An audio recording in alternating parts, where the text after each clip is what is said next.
Welcome to Classic Detective Mysteries. In today's episode, we delve into The Old Stone House and Other Stories by Anna Katharine Green, a master of early detective fiction. These tales bring together suspense, intrigue, and sharp detective work, offering a glimpse into the mind of one of the genre's pioneers. As we explore the mysteries in this collection, prepare yourself for unexpected twists and carefully woven clues that challenge both characters and readers alike.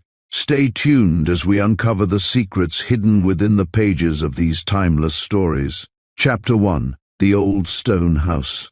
I was riding along one autumn day through a certain wooded portion of New York State when I came suddenly upon an old stone house in which the marks of age were in such startling contrast to its unfinished condition that I involuntarily stopped my horse and took a long survey of the lonesome structure.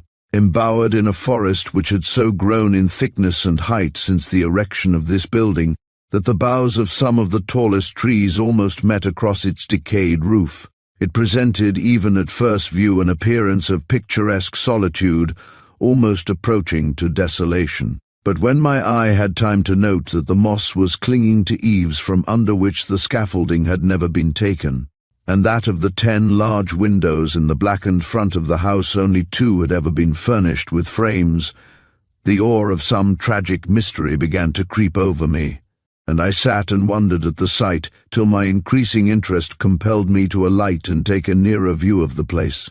The great front door, which had been finished so many years ago but which had never been hung, leaned against the side of the house, of which it had almost become a part.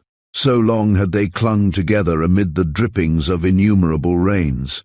Close beside it yawned the entrance, a large black gap through which nearly a century of storms had rushed with their winds and wet till the lintels were green with moisture and slippery with rot. Standing on this untrod threshold, I instinctively glanced up at the scaffolding above me and started as I noticed that it had partially fallen away, as if time were weakening its supports and making the precipitation of the whole a threatening possibility. Alarmed lest it might fall while I stood there, I did not linger long beneath it, but with a shudder which I afterwards remembered, stepped into the house and proceeded to inspect its rotting, naked and unfinished walls. I found them all in the one condition. A fine house had once been planned and nearly completed, but it had been abandoned before the hearths had been tiled or the wainscoting nailed to its place. The staircase which ran up through the center of the house was without banisters but otherwise finished and in a state of fair preservation. Seeing this and not being able to resist the temptation which it offered me of inspecting the rest of the house, I ascended to the second story. Here the doors were hung and the fireplaces bricked, and as I wandered from room to room I wondered more than ever what had caused the desertion of so promising a dwelling. If, as appeared, the first owner had died suddenly, why could not an heir have been found, and what could be the story of a place so abandoned and left to destruction that its walls gave no token of ever having offered shelter to a human being?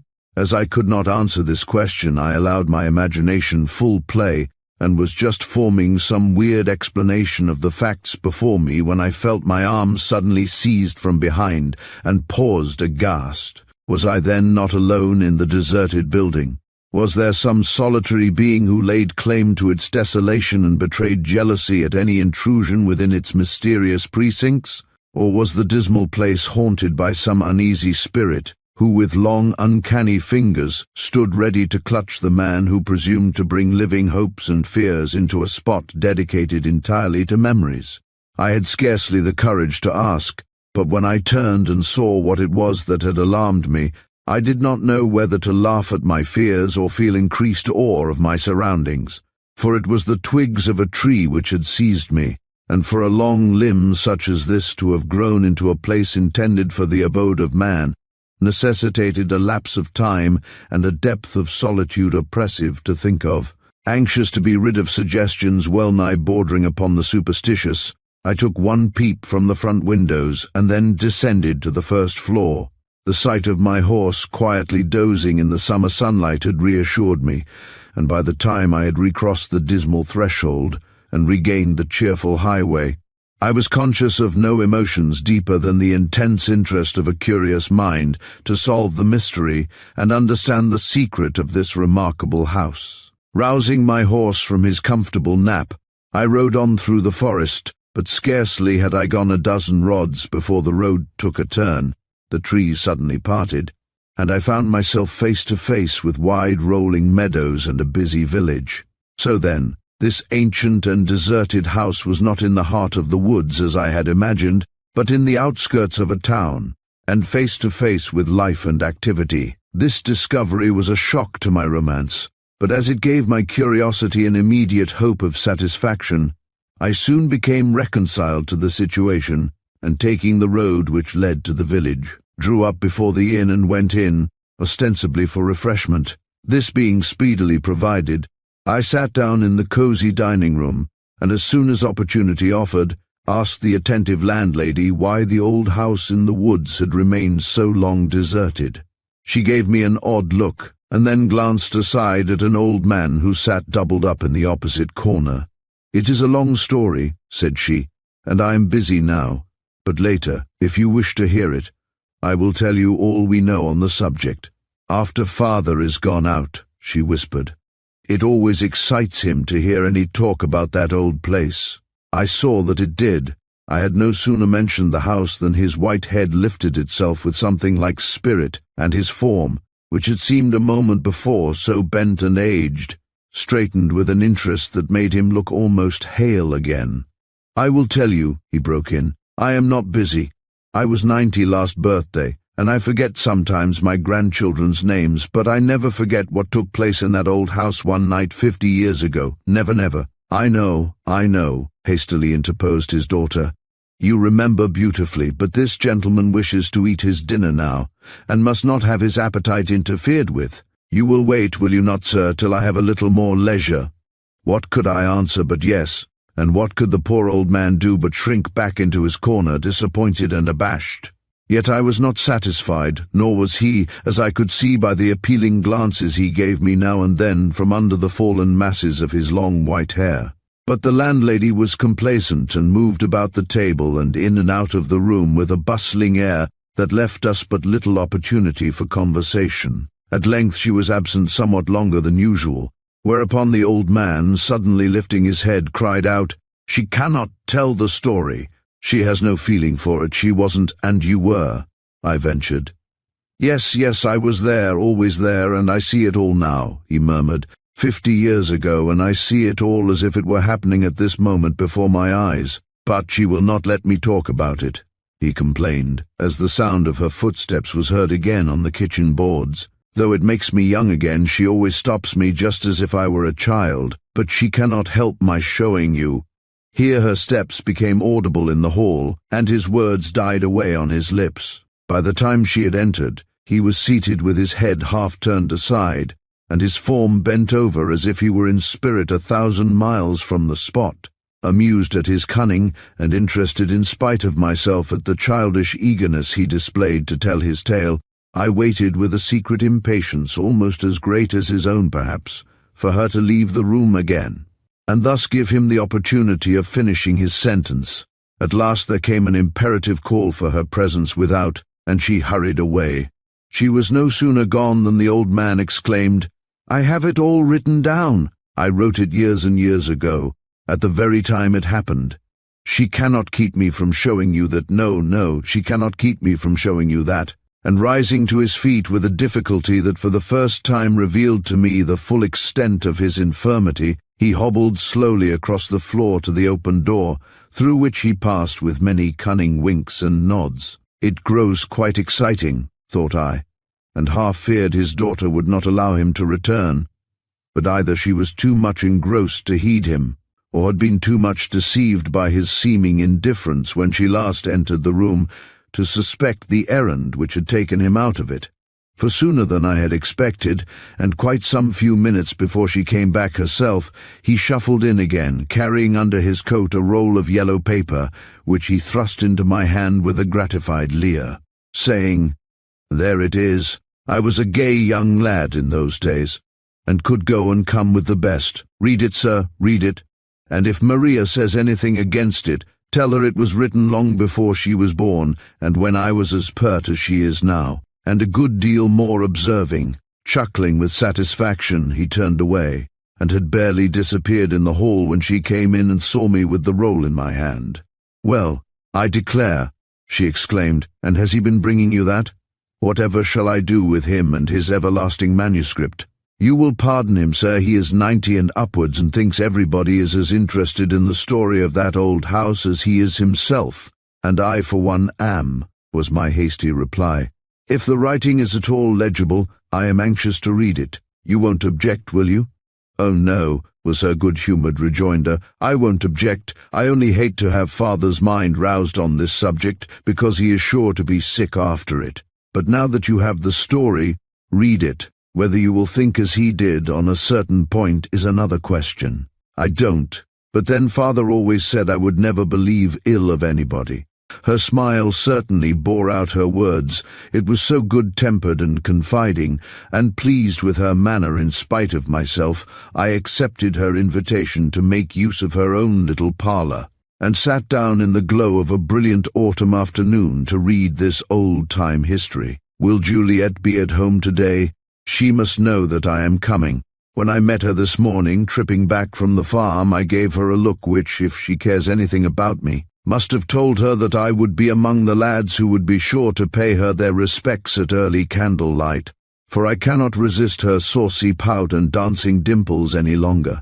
Though I am barely 20, I am a man, and one who is quite forehanded and able to take unto himself a wife. Ralph Erfestone has both wife and babe, and he was only 21 last August. Why then should I not go courting, when the prettiest maid that has graced the town for many a year holds out the guerdon of her smiles to all who will vie for them? To be sure, the fact that she has more than one wooer already may be considered detrimental to my success. But love is fed by rivalry, and if Colonel Schuyler does not pay her his addresses, I think my chances may be considered as good as anyone's. For am I not the tallest and most straightly built man in town, and have I not a little cottage all my own, with the neatest of gardens behind it, and an apple tree in front whose blossoms hang ready to shower themselves like rain upon the head of her who will enter there as a bride? It is not yet dark, but I will forestall the sunset by a half-hour and begin my visit now. If I am first at her gate, Lemuel Phillips may look less arrogant when he comes to ask her company to the next singing school. I was not first at her gate. 2 others were there before me. Ah, she is prettier than ever, I supposed, and chirper than the sparrow which builds every year a nest in my old apple tree. When she saw me come up the walk, her cheeks turned pink, but I do not know if it was from pleasure or annoyance, for she gave nothing but vexing replies to every compliment I paid her. But then Lemuel Phillips fared no better, and she was so bitter-sweet to Orenday that he left in a huff, and vowed he would never step across her threshold again. I thought she was a trifle more serious after he had gone, but when a woman's eyes are as bright as hers, and the frowns and smiles with which she disports herself chase each other so rapidly over a face both mischievous and charming, a man's judgment goes astray, and he scarcely knows reality from seeming. But true or false, she is pretty as a harebell and bright as glinting sunshine, and I mean to marry her, if only Colonel Schuyler will hold himself aloof. Colonel Schuyler may hold himself aloof, but he is a man like the rest of us for all that. Yesterday, as I was sauntering in the churchyard waiting for the appearance of a certain white-robed figure crowned by the demurest of little hats, I caught a glimpse of his face as he leaned on one of the tombstones near Patience Goodyear's grave, and I saw that he was waiting also for the same white figure and the same demure hat. This gave me a shock, for though I had never really dared to hope he would remain unmoved by a loveliness so rare in our village, and indeed, as I take it, in any village, I did not think he would show so much impatience, or await her appearance with such burning and uncontrollable ardour. Indeed, I was so affected by his look that I forgot to watch any longer for her coming, but kept my gaze fixed on his countenance, till I saw by the change which rapidly took place in it that she had stepped out of the great church door and was now standing before us, making the sunshine more brilliant by her smiles. and the spring the sweeter for her presence. Then I came to myself and rushed forward with the rest of the lads. Did he follow behind us? I do not think so, for the rosy lips which had smiled upon us with so airy a welcome soon showed a discontented curve not to be belied by the merry words that issued from them. And when we would have escorted her across the fields to her father's house, she made a mocking curtsy, and wandered away with the ugliest old crone who mouths and mumbles in the meeting-house. Did she do this to mock us or him? If to mock him, he had best take care, for beauty scorned is apt to grow dangerous. But perhaps it was to mock us. Well, there would be nothing new in that. She is ever mocking us. They say the colonel passes her gate 12 times a day, but never goes in and never looks up. Is he indifferent then? I cannot think so. Perhaps he fears her caprices and disapproves of her coquetry. If that is so, she shall be my wife before he wakens to the knowledge that her coquetry hides a passionate and loving heart. Colonel Schuyler is a dark man. He has eyes which pierce you, and a smile which, if it could be understood, might perhaps be less fascinating than it is. If she has noticed his watching her, the little heart that flutters in her breast must have beaten faster by many a throb, for he is the one great man within 20 miles, and so handsome and above us all that I do not know of a woman but Juliet whose voice does not sink a tone lower whenever she speaks of him. But he is a proud man, and seems to take no notice of anyone. Indeed, he scarcely appears to live in our world. Will he come down from his high estate at the beck of this village beauty? Many say not, but I say yes. With those eyes of his he cannot help it. Juliet is more capricious than ever. Lemuel Phillips, for one, is tired of it, and imitating Orin-Day, bade her a good even tonight, which I am sure he does not intend to follow with a blithe good morrow. I might do the same if her pleading eyes would let me. But she seems to cling to me even when she is most provokingly saucy, and though I cannot see any love in her manner, there is something in it very different from hate, and this it is which holds me. Can a woman be too pretty for her own happiness, and are many lovers a weariness to the heart? Juliet is positively unhappy. Today, when she laughed the gayest, it was to hide her tears, and no one, not even a thoroughly spoiled beauty, could be as wayward as she, if there were not some bitter arrow rankling in her heart. She was riding down the street on a pillion behind her father, and Colonel Schuyler, who had been leaning on the gate in front of his house, turned his back upon her, and went inside when he saw her coming. Was this what made her so white and reckless when she came up to where I was standing with Orin-Day, and was it her chagrin at the great man's apparent indifference which gave that sharp edge to the good morning with which she rode haughtily away? If it was, I can forgive you, my lady bird, for there is reason for your folly if I am any judge of my fellow men. Colonel Schuyler is not indifferent, but circumspect, and circumspection in a lover is an insult to his lady's charms. She knows now what I knew a week ago. Colonel Schuyler is in love with her and will marry her if she does not play the coquette with him. He has been to her house, and her father already holds his head higher as he paces up and down the street. I am left in the lurch, and if I had not foreseen this end to my hopes, might have been a very miserable man tonight. For I was near obtaining the object of my heart, as I know from her own lips, though the words were not intended for my ears. You see, I was the one who surprised him talking with her in the garden. I'd been walking around the place on the outer side of the wall, as I often did from pure love for her, and not knowing she was on the other side was very much startled when I heard her voice speaking my name. So much startled that I stood still in my astonishment, and thus heard her say, "Philo Adams has a little cottage all his own, and I can be mistress of it any day or so he tells me.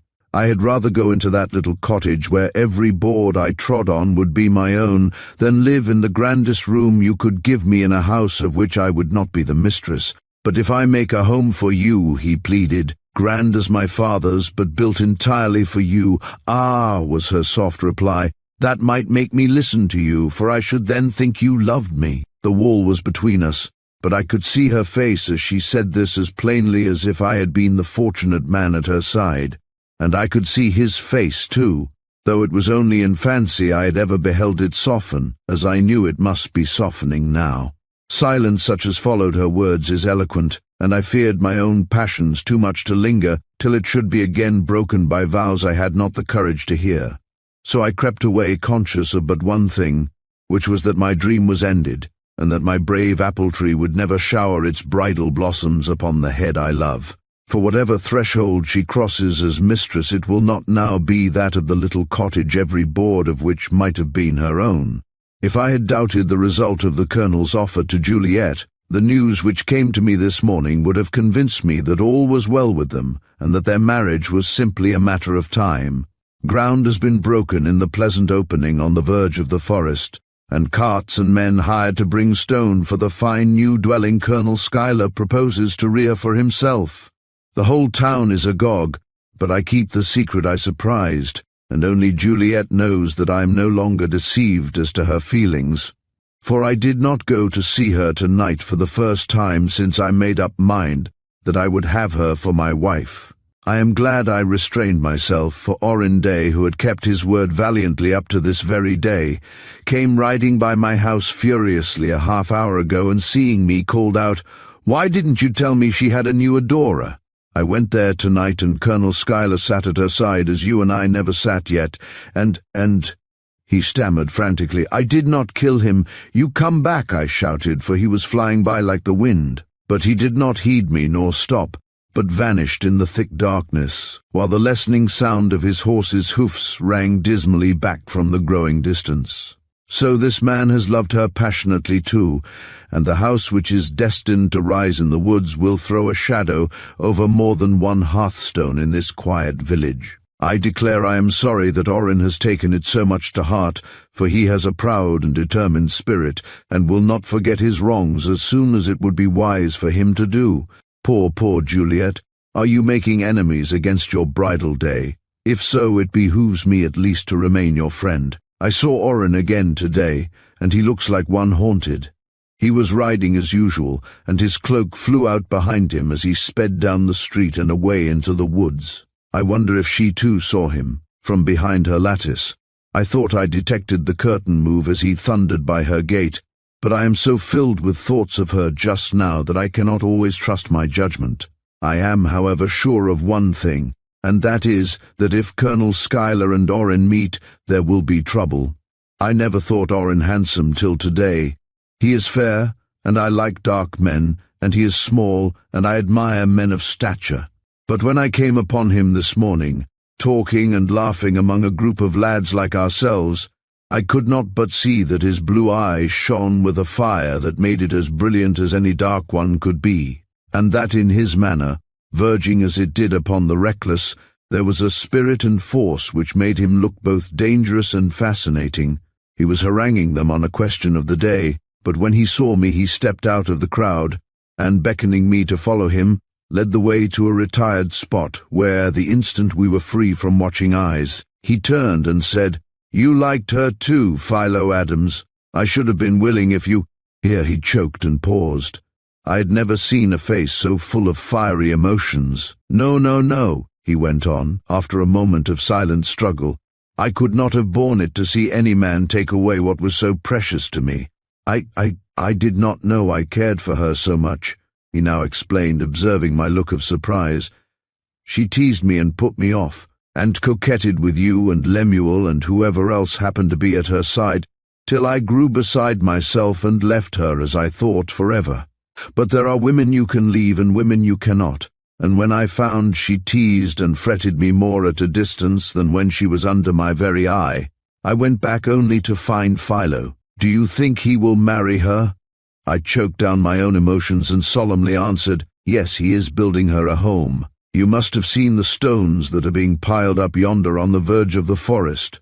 He turned, glared at me, made a peculiar sound with his lips, and then stood silent, opening and closing his hands in a way that made my blood run chill, in spite of myself. A house, he murmured at last. I wish I had the building of that house. The tone, the look he gave alarmed me still further. You would build it well, I cried. It was his trade, the building of houses. I would build it slowly, was his ominous answer. "Juliet certainly likes me and trusts me, I think, more than any other of the young men who used to go a-courting her. I have seen it for some time in the looks she has now and then given me across the meeting-house during the long sermon on Sunday mornings, but today I am sure of it.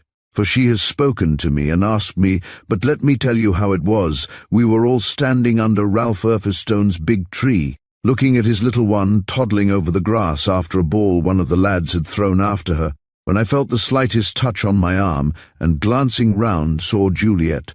She was standing beside her father, and if ever she looked pretty it was just then, for the day was warm and she had taken off her great hat so that the curls flew freely around her face that was dimpled and flushed with some feeling which did not allow her to lift her eyes.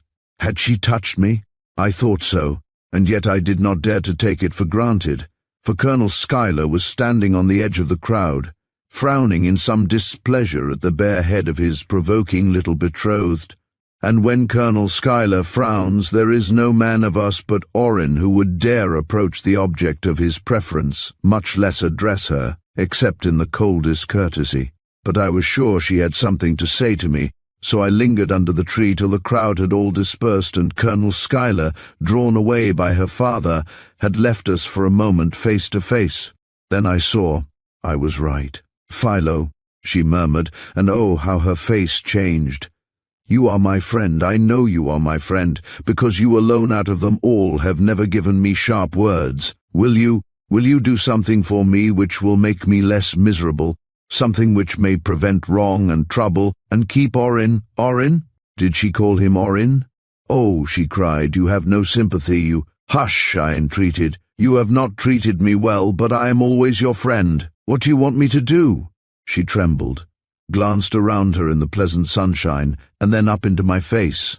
"I want you," she murmured, "to keep Orrin and Colonel Schuyler apart. You are Orrin's friend, stay with him, keep by him, do not let him run alone upon his enemy. For there is danger in their meeting and—" She could not say more, for just then her father and the Colonel came back, and she had barely time to call up her dimples and toss her head in merry banter before they were at her side. As for myself, I stood dazed and confused, feeling that my 6 feet made me too conspicuous, and longing in a vague and futile way to let her know without words that I would do what she asked. And I think I did accomplish it, though I said nothing to her and but little to her companions, for when we parted I took the street which leads directly to Orrin's house, and when Colonel Schuyler queried in his soft and gentlemanlike way why I left them so soon, I managed to reply, "My road lies here," and so left them.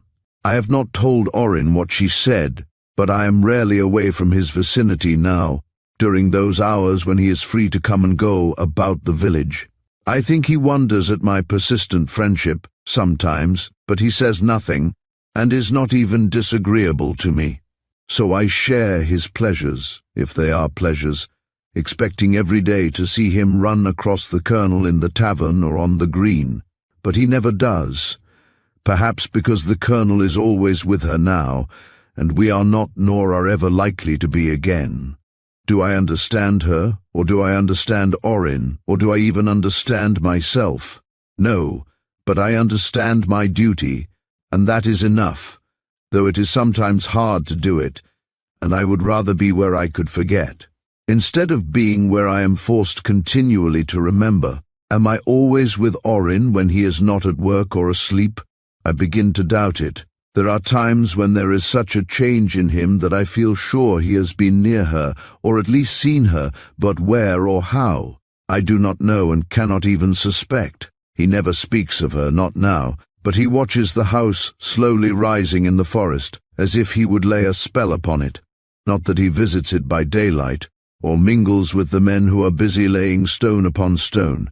No, he goes to it at night, goes when the moon and stars alone shed light upon its growing proportions, and standing before it, seems to count each stone which has been added through the day, as if he were reckoning up the months yet remaining to him of life and happiness.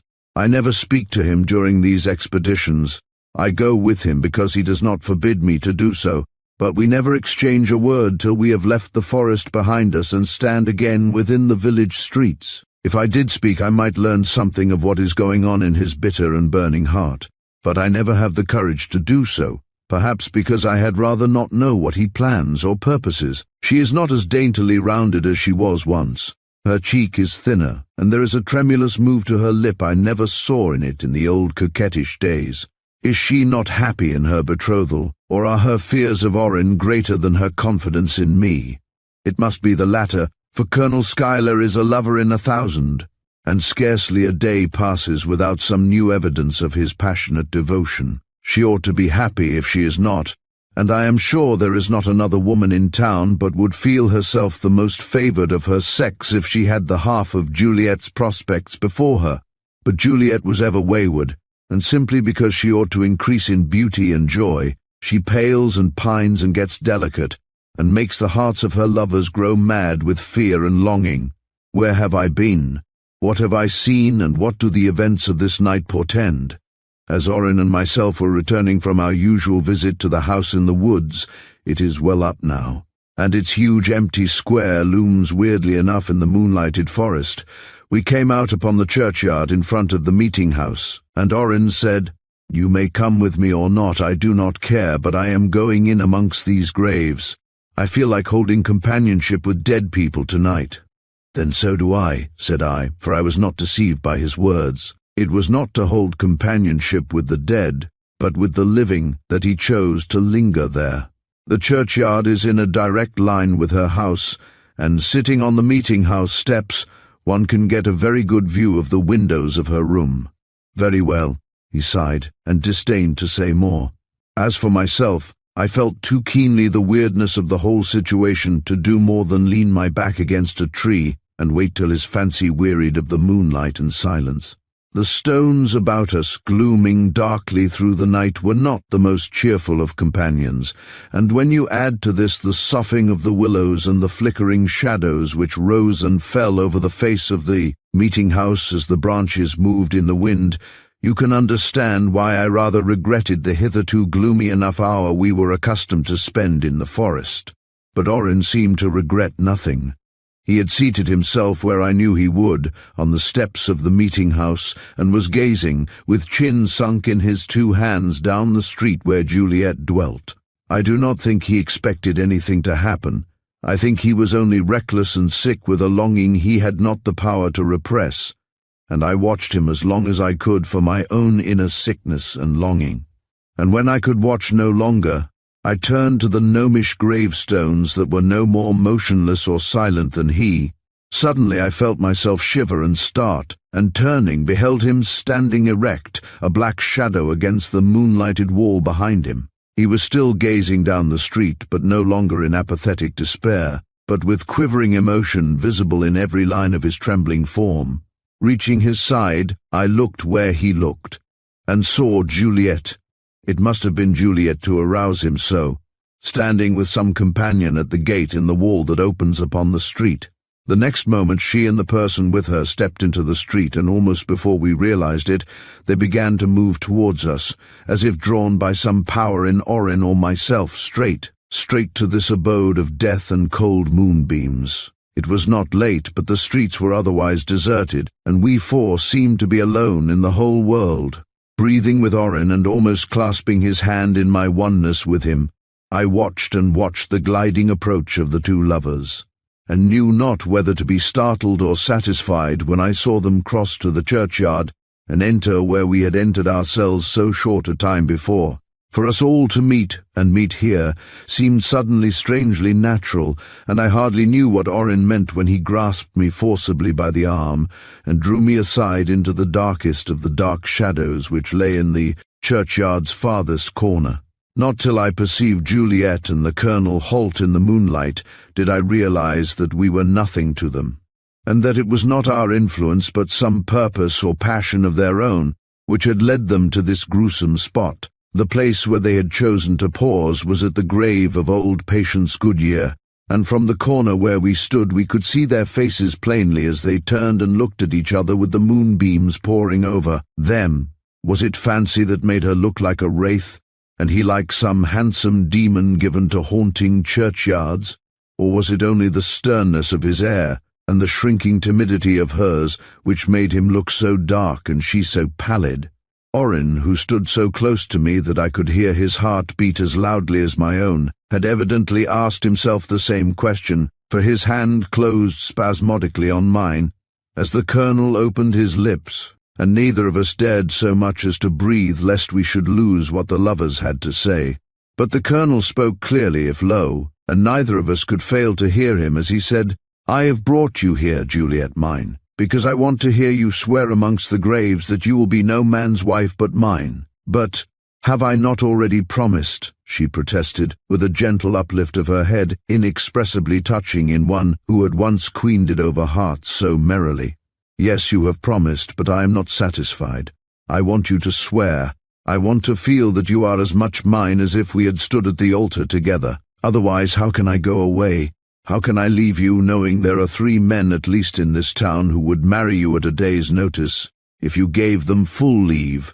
I love you, and I would marry you tonight, but you want a home of your own.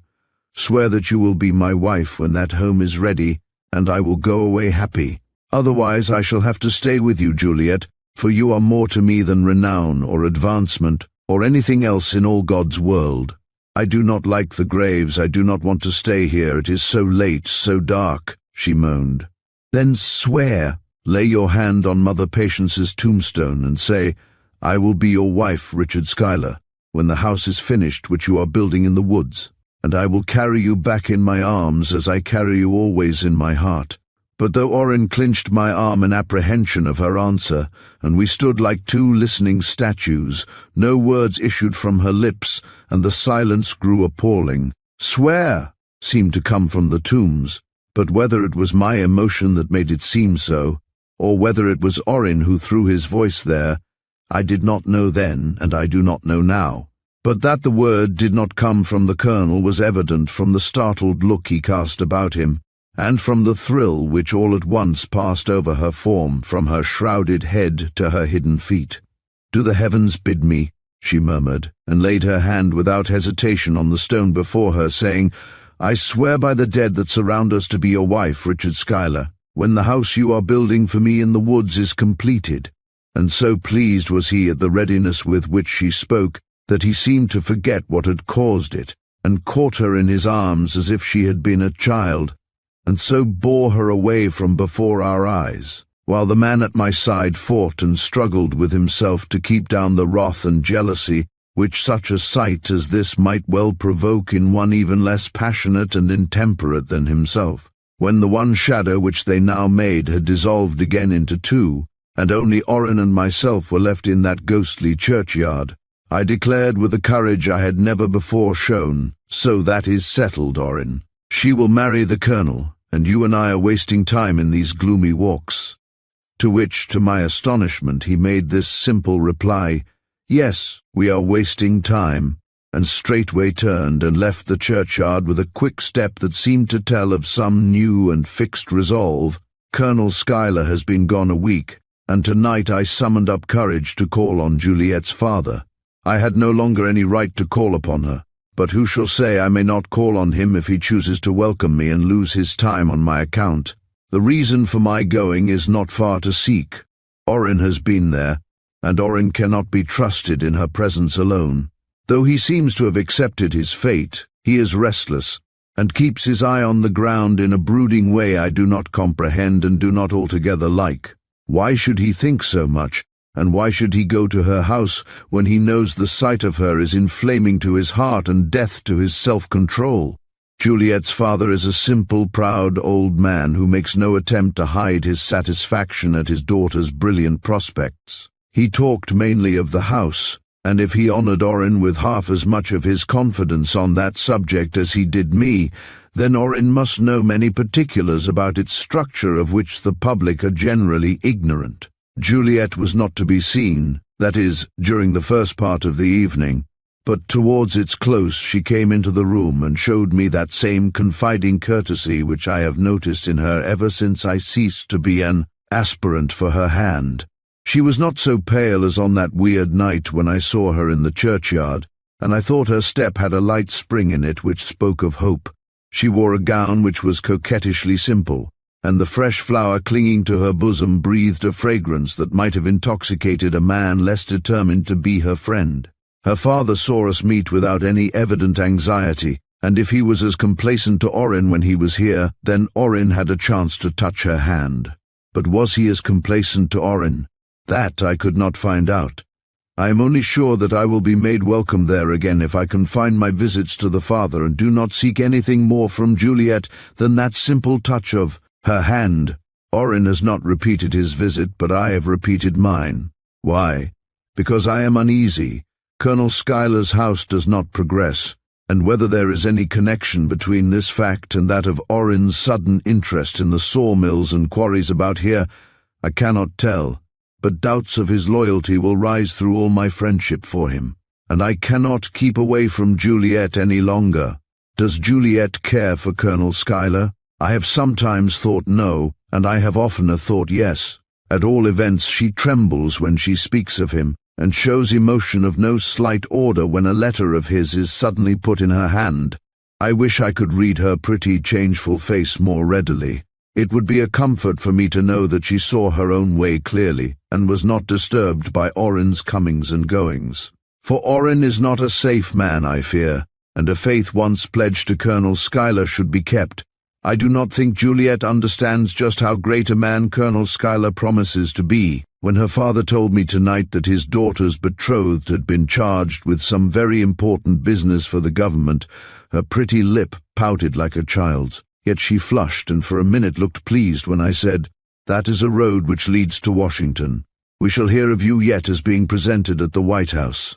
I think her father anticipates the same, for he told me a few minutes later that he had sent for tutors to teach his daughter music and the languages, and I noticed that at this she pouted again, and indeed bore herself in a way which promised less for her future learning than for that influence which breathes from gleaming eyes and witching smiles.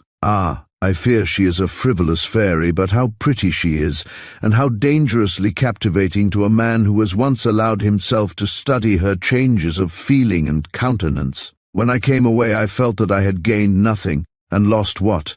Some of the complacency of spirit which I had acquired after much struggle and stern determination. Colonel Schuyler has not yet returned, and now Orin has gone away.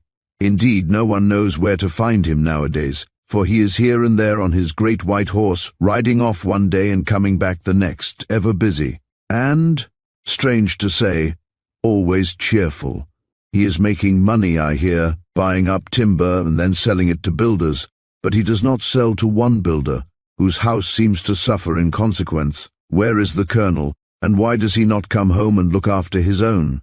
I have learned her secret at last, and in a strange enough way. I was waiting for her father in his own little room, and as he did not come as soon as I anticipated, I let my secret despondency have its way for a moment, and sat leaning forward with my head buried in my hands.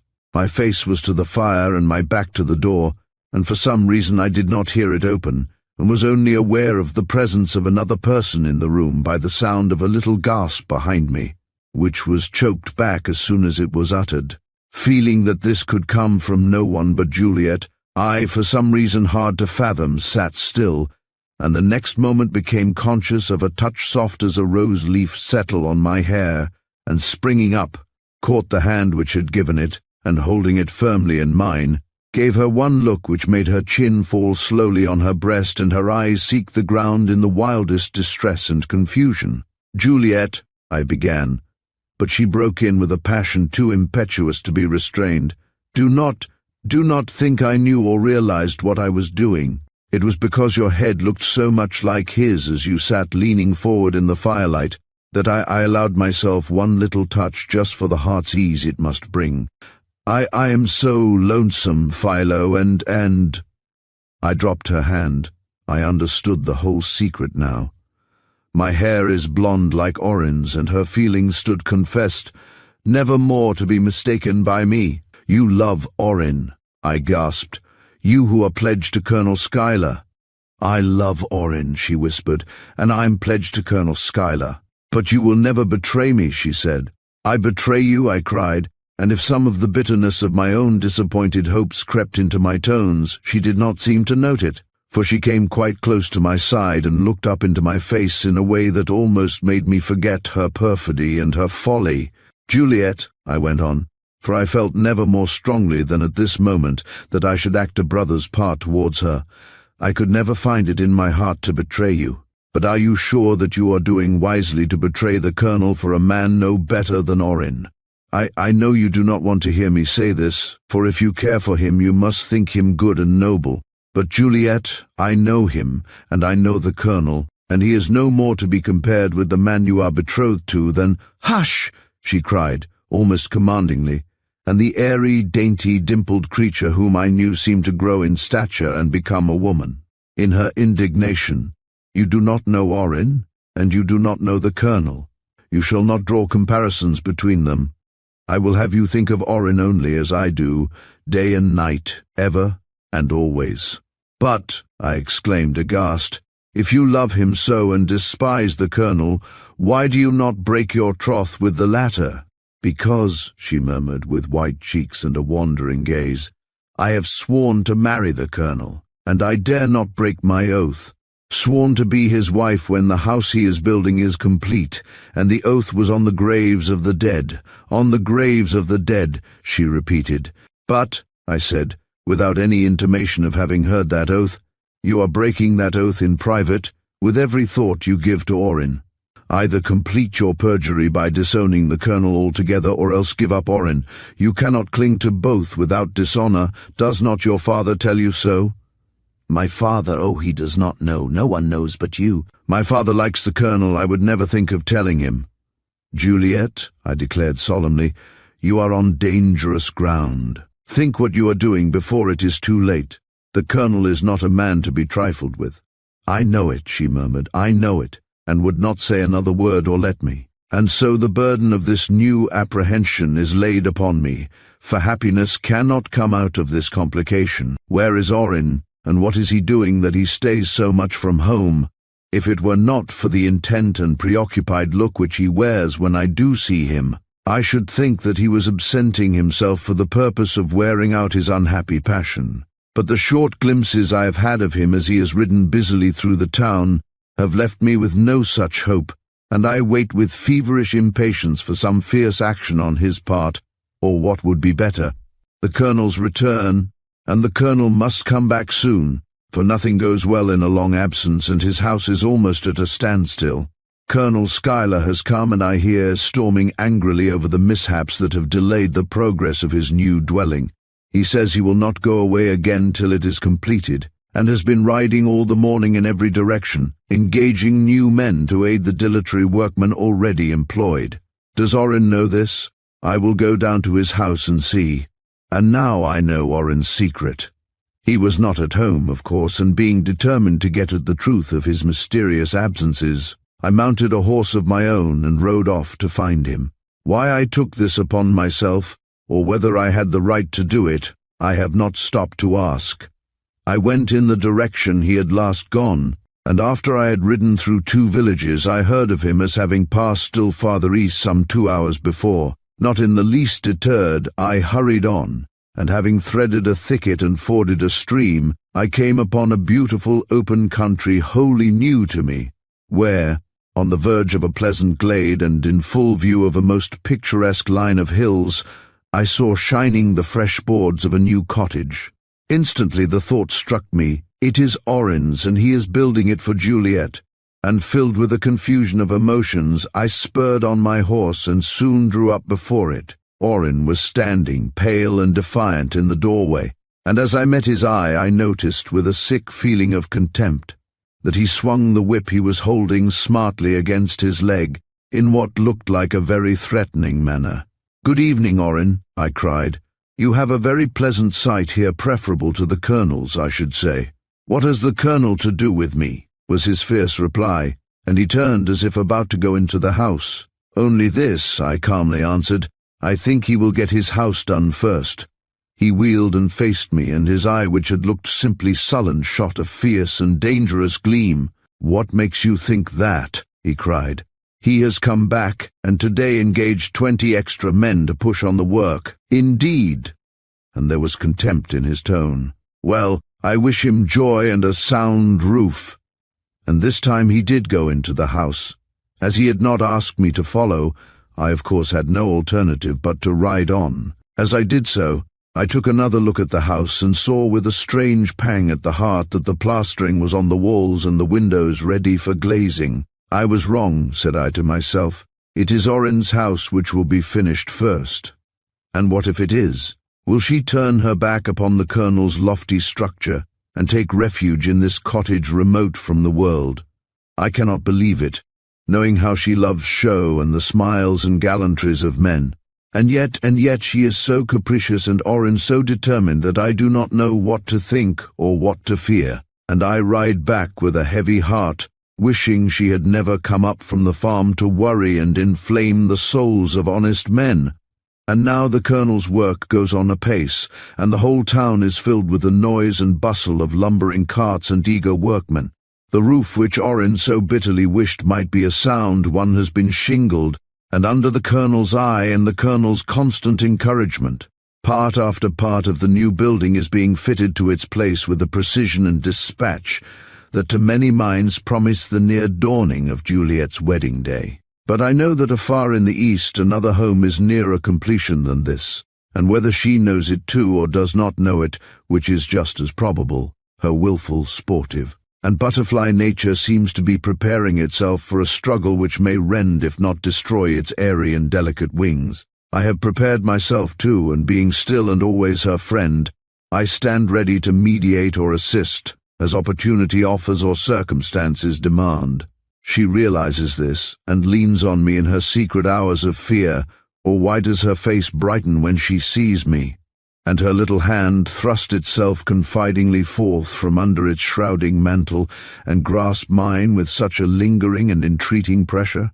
And the Colonel? Does he realize too that I am any more to her than her other cast-off lovers and would-be friends? Sometimes I think he does, and eyes me with suspicion, but he is ever so courteous that I cannot be sure, and so do not trouble myself in regard to a jealousy so illy founded and so easily dispelled. He is always at Juliet's side, and seems to surround her with a devotion which will make it very difficult for any other man, even Orin, to get her ear. The crisis is approaching. Orin is again in town, and may be seen riding up and down the streets in his holiday clothes. Have some whispers of his secret love and evident intentions reached the ear of the Colonel, or is Juliet's father alone concerned? For I see that the blinds of her lattice are tightly shut, and watch as I may, I cannot catch a glimpse of her eager head peering between them at the flaunting horseman as he goes careering by. The hour has come, and how different is the outcome from any I had imagined. I was sitting last night in my own lonely little room which opens directly on the street, struggling as best I might against the distraction of my thoughts which would lead me from the book I was studying, when a knock on the panels of my door aroused me, and almost before I could look up, that same door swung open, and a dark form entered and stood before me. For a moment I was too dazed to see who it was, and rising ceremoniously I made my bow of welcome, starting a little as I met the Colonel's dark eyes looking at me from the folds of the huge mantle in which he had wrapped himself. "Your worship?" I began, and stumbling awkwardly, offered him a chair which he refused with a gesture of his smooth white hand. "Thank you, no," said he. "I do not sit down in your house till I know if it is you who have stolen the heart of my bride away from me, and if it is you with whom she is prepared to flee." "Ah," was my involuntary exclamation. "Then it has come. You know her folly, and will forgive it because she is such a child." "Her folly! Are you not then the man?" he cried, but in a subdued tone which showed what a restraint he was putting upon himself, even in the moment of such accumulated emotions. "No," said I. "If your bride meditates flight, it is not with me she means to go. I am her friend, and the man who would take her from you is not. I can say no more, Colonel Schuyler." He eyed me for a moment with a deep and searching gaze, which showed me that his intellect was not asleep, though his heart was on fire. "I believe you," said he, and threw aside his cloak and sat down. "And now," he asked, "who is the man?" Taken by surprise, I stammered and uttered some faint disclaimer. but seeing by his steady look and firm-set jaw that he meant to know, and detecting, as I also thought, in his general manner and subdued tones the promise of an unexpected forbearance, I added impulsively, "Let the wayward girl tell you herself. Perhaps in the telling she will grow ashamed of her caprice." "I have asked her," was the stern reply, "and she is dumb." Then in softer tones he added, "How can I do anything for her if she will not confide in me? She has treated me most ungratefully, but I mean to be kind to her, only I must first know if she is chosen worthily." "Who is there of worth in town?" I asked, softened and fascinated by his manner. "There is no man equal to yourself." "You say so," he cried, and waved his hand impatiently. Then with a deep and thrilling intensity which I feel yet, he repeated, "His name? His name? Tell me his name." The colonel is a man of power, accustomed to control men. I could not withstand his look or be unmoved by his tones. If he meant well to Orrin and to her, what was I that I should withhold Orrin's name? Falteringly I was about to speak it when a sudden sound struck my ears, and rising impetuously I drew him to the window, blowing out the candles as I passed them. "Hark!" I cried, as the rush of pounding hoofs was heard on the road, "and look," I added, as a sudden figure swept by on the panting white horse so well known by all in that town. "Is it he?" whispered the dark figure at my side as we both strained our eyes after Orrin's fast vanishing form. "You have seen him," I returned, and drawing him back from the window, I closed the shutters with care, lest Orrin should be seized with a freak to return and detect me in conference with his heart's dearest enemy. Silence and darkness were now about us, and the colonel, as if anxious to avail himself of the surrounding gloom, caught my arm as I moved to relight the candles. "Wait," said he, and I understood and stopped still. And so we stood for a moment, he quiet as a carven statue and I restless but obedient to his wishes. When he stirred, I carefully lit the candles, but I did not look at him till he had donned his cloak and pulled his hat well over his eyes. Then I turned and, eyeing him earnestly, said, "If I have made a mistake," but he quickly interrupted me, averring, "You have made no mistake. You are a good lad, Philo, and if it had been you—" He did not say what he would have done, but left the sentence incomplete and went on, "I know nothing of this Orrin day, but what a woman wills she must have. Will you bring this fellow, he is your friend, is he not, to Juliet's house in the morning? Her father is set on her being the mistress of the new stone house, and we three will have to reason with him, do you see?" Astonished, I bowed with something like awe. Was he so great-hearted as this? Did he intend to give up his betrothed to the man whom she loved, and even to plead her cause with the father she feared? My admiration would have its vent, and I uttered some foolish words of sympathy, which he took with the stately, rather condescending grace which they perhaps merited. After which he added again, "You will come, will you not?" and bowed kindly and retreated towards the door, while I, abashed and worshipful, followed with protestations that nothing should hinder me from doing his will, till he had passed through the doorway and vanished from my sight. And yet I do not want to do his will or take Orrin to that house. I might have borne with sad equanimity to see her married to the colonel, for he is far above me, but to Orrin, that is a bitter outlook, and I must have been a fool to have promised aught that will help to bring it about. Still, am I not her sworn friend, and if she thinks she can be happy with him, ought I not to do my share towards making her so? I wonder if the colonel knows that Orrin too has been building himself a house. I did not sleep last night, and I have not eaten this morning. Thoughts robbed me of sleep, and a visit from Orrin effectually took away from me whatever appetite I might have had. He came in almost at daybreak. He looked dishevelled and wild, and spoke like a man who had stopped more than once at the tavern. "Philo," said he, "you have annoyed me by your curiosity for more than a year. Now you can do me a favour. Will you call at Juliet's house and see if she is free to go and come as she was a week ago?" "Why?" I asked, thinking I perceived a reason for his bloodshot eye, and yet being for the moment too wary, perhaps too ungenerous, to relieve him from the tension of his uncertainty. "Why?" he repeated. "Must you know all that goes on in my mind, and cannot I keep one secret to myself?" You ask me to do you a favor, I quietly returned. In order to do it intelligently, I must know why it is asked. I do not see that, objected Orin. And if you were not such a boy, I'd leave you on the spot and do the errand myself. But you mean no harm, and so I will tell you that Juliet and I had planned to run away together last night, but though I was at the place of meeting, she did not come, nor has she made any sign to show me why she failed me. Orin, I began, but he stopped me with an oath. No sermons, he protested. I know what you would have done if instead of smiling on me she had chanced to give all her poor little heart to you. I should not have tempted her to betray the Colonel, I exclaimed hotly, perhaps because the sudden picture he presented to my imagination awoke within me such a torrent of unsuspected emotions. Nor should I have urged her to fly with me by night and in stealth. You do not know what you would do, was his rude and impatient rejoinder. Had she looked at you with tears in her arch yet pathetic blue eyes, and listened while you poured out your soul, as if heaven were opening before her, and she had no other thought in life but you, then— Hush, I cried. Do you want me to go to her house for you, or do you want me to stay away? You know I want you to go. Then be still, and listen to what I have to say.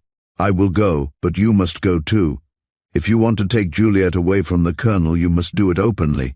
I will not abet you, nor will I encourage any underhanded proceedings.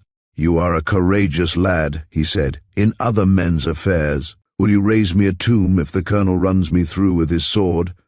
I at least should not feel the contempt for you which I should if you eloped with her behind his back. Now you are courageous on your own behalf, laughed he, and that is better and more to the point. Yet he looked as if he could easily spit me on his own sword, which I noticed was dangling at his heels. Will you come? I urged, determined not to conciliate or enlighten him, even if my forbearance cost me my life. He hesitated, and then broke into a hoarse laugh.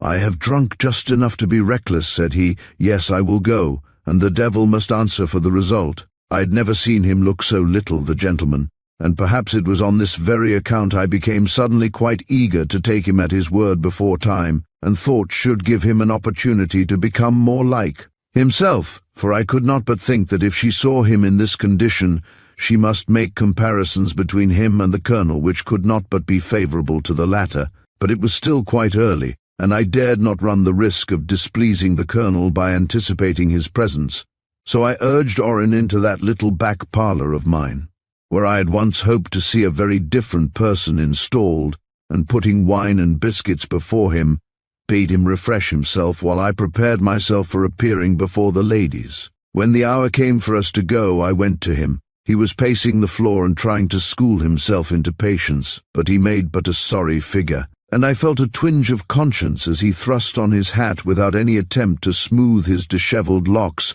or rearrange his disordered ruffles. Should I permit him to go thus disordered, or should I detain him long enough to fit him for the eye of the dainty Juliet? He answered the question himself. Come, said he, I have chewed my sleeve long enough in suspense. Let us go and have an end of it. If she is to be my wife, she must leave the house with me today. If not, I have an hour's work before me down yonder, and he pointed in the direction of his new house. When you see the sky red at noonday, you will know what that is. Orin! I cried, and for the first time I seized his arm with something like a fellow feeling, but he shook me off. Don't interfere with me, he said, and strode on, sullen and fierce, towards the place where such a different greeting awaited him from any that he feared. Ought I to tell him this? Ought I to say, your sullenness is uncalled for and your fierceness misplaced. Juliet is constant, and the Colonel means you nothing but good. Perhaps, and perhaps too, I should be a saint and know nothing of earthly passions and jealousies. But I am not. I hate this Orin. Hate him more and more as every step brings us nearer to Juliet's house and the fate awaiting him from her weakness and the Colonel's generosity. So I hold my peace and we come to her gate, and the recklessness that has brought him thus far abandons him on the instant, and he falls back and lets me go in several steps before him, so that I seem to be alone when I enter the house, and Juliet, who is standing in the parlour between the Colonel and her father, starts when she sees me, and breaking into sobs, cries, "Oh, Philo, Philo, tell my father there is nothing between us but what is friendly and honorable, that I—" "Hush!" commanded that father, while I stared at the colonel, whose quiet, imperturbable face was for the first time such a riddle to me that I hardly heeded what the elder man said. "You have talked enough, Juliet, and denied enough. I will now speak to Mr. Adams and see what he has to say. Last night my daughter, who, as all the town knows, is betrothed to this gentleman," and he waved his hand deferentially towards the colonel, "was detected by me stealing out of the garden gate with a little packet on her arm. As my daughter never goes out alone, I was naturally startled, and presuming upon my rights as her father, naturally asked her where she was going. This question, simple as it was, seemed to both terrify and unnerve her. Stumbling back, she looked me wildly in the eye and answered, with an effrontery she had never shown me before, that she was flying to escape a hated marriage, that Colonel Schuyler had returned, and as she could not be his wife, she was going to her aunt's house, where she could live in peace without being forced upon a man she could not love.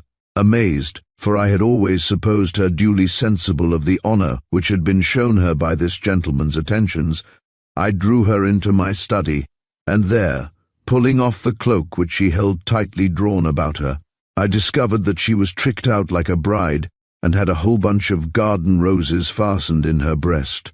"A pretty figure," cried I, "for travelling. You are going away with some man, and it is a runaway match I have interrupted."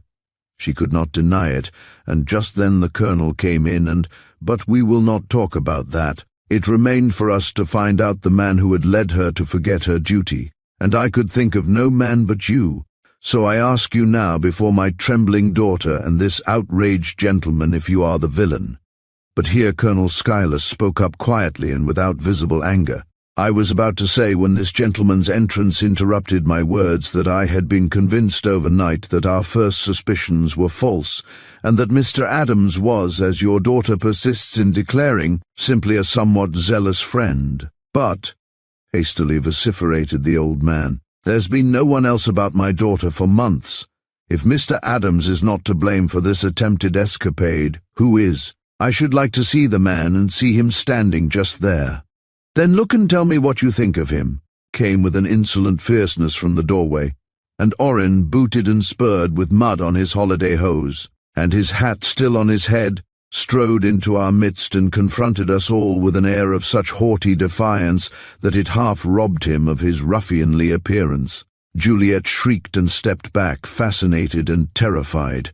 The colonel frowned darkly, and the old man, who had seemed by his words to summon him before us, quailed at the effect of his words, and stood looking from the well-known but unexpected figure thus introduced amongst us, to the colonel, who persistently avoided his gaze, till the situation became unbearable, and I turned about as if to go.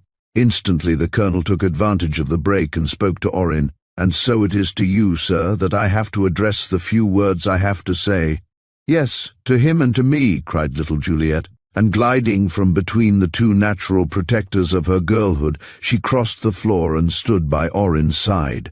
This action, so unexpected and yet so natural, took away whatever restraint we had hitherto placed upon ourselves, and the colonel looked for a moment as if his self-control would abandon him entirely and leave him a prey to man's fiercest and most terrible passions. But he has a strong soul, and before I could take a step to interpose myself between him and Juliet, his face had recovered its steady aspect and his hands ceased from their ominous trembling. Her father, on the contrary, seemed to grow more ireful with every instant that he saw her thus defiant of his authority, while Orrin, pleased with her courage and touched, I have no doubt, by the loving confidence of her pleading eyes, threw his arm about her with the gesture of pride, which made one forget still more his disordered and dishevelled condition. I said nothing, but I did not leave the room. "Juliet," the words came huskily from the angry father's lips, "come from that man's embrace, and do not make me shudder that I ever welcomed the colonel to my dishonoured house." But the colonel, putting out his hand, said calmly, "Let her stay, since she has chosen this very honourable gentleman to be her husband. Where better could she stand than by his side?" Then, forcing himself still more to seem impassive, he bowed to Orin, and with great suavity remarked, "If she had chosen me to that honor, as I had every reason to believe she had, it would not have been many more weeks before I should have welcomed her into a home befitting her beauty and her ambition. May I ask if you can do as much for her? Have you a home for your bride in which I may look forward to paying her the respects which my humble duty to her demands?" "Ah, then," Orin towered proudly, and the pretty Juliet smiled with something of her old archness. "Saddle your horse," cried the young lover, "and ride to the east. If you do not find a wee fresh nest there, I am no prophet. What? Steal a wife and not have a home to put her in?" And he laughed till the huge brown rafters above his head seemed to tremble, so blithe did he feel, and so full of pride at thus daring the one great man in the town. But the colonel did not laugh, nor did he immediately answer. He had evidently not heard of the little cottage beyond both thicket and stream, and was consequently greatly disconcerted. But just when we were all wondering what held him so restrained, and what the words were which should break the now oppressive silence, he spoke and said, "A wee nest is no place for the lady who was to have been my wife. If you will have patience and wait a month, she shall have the home that has been reared for her.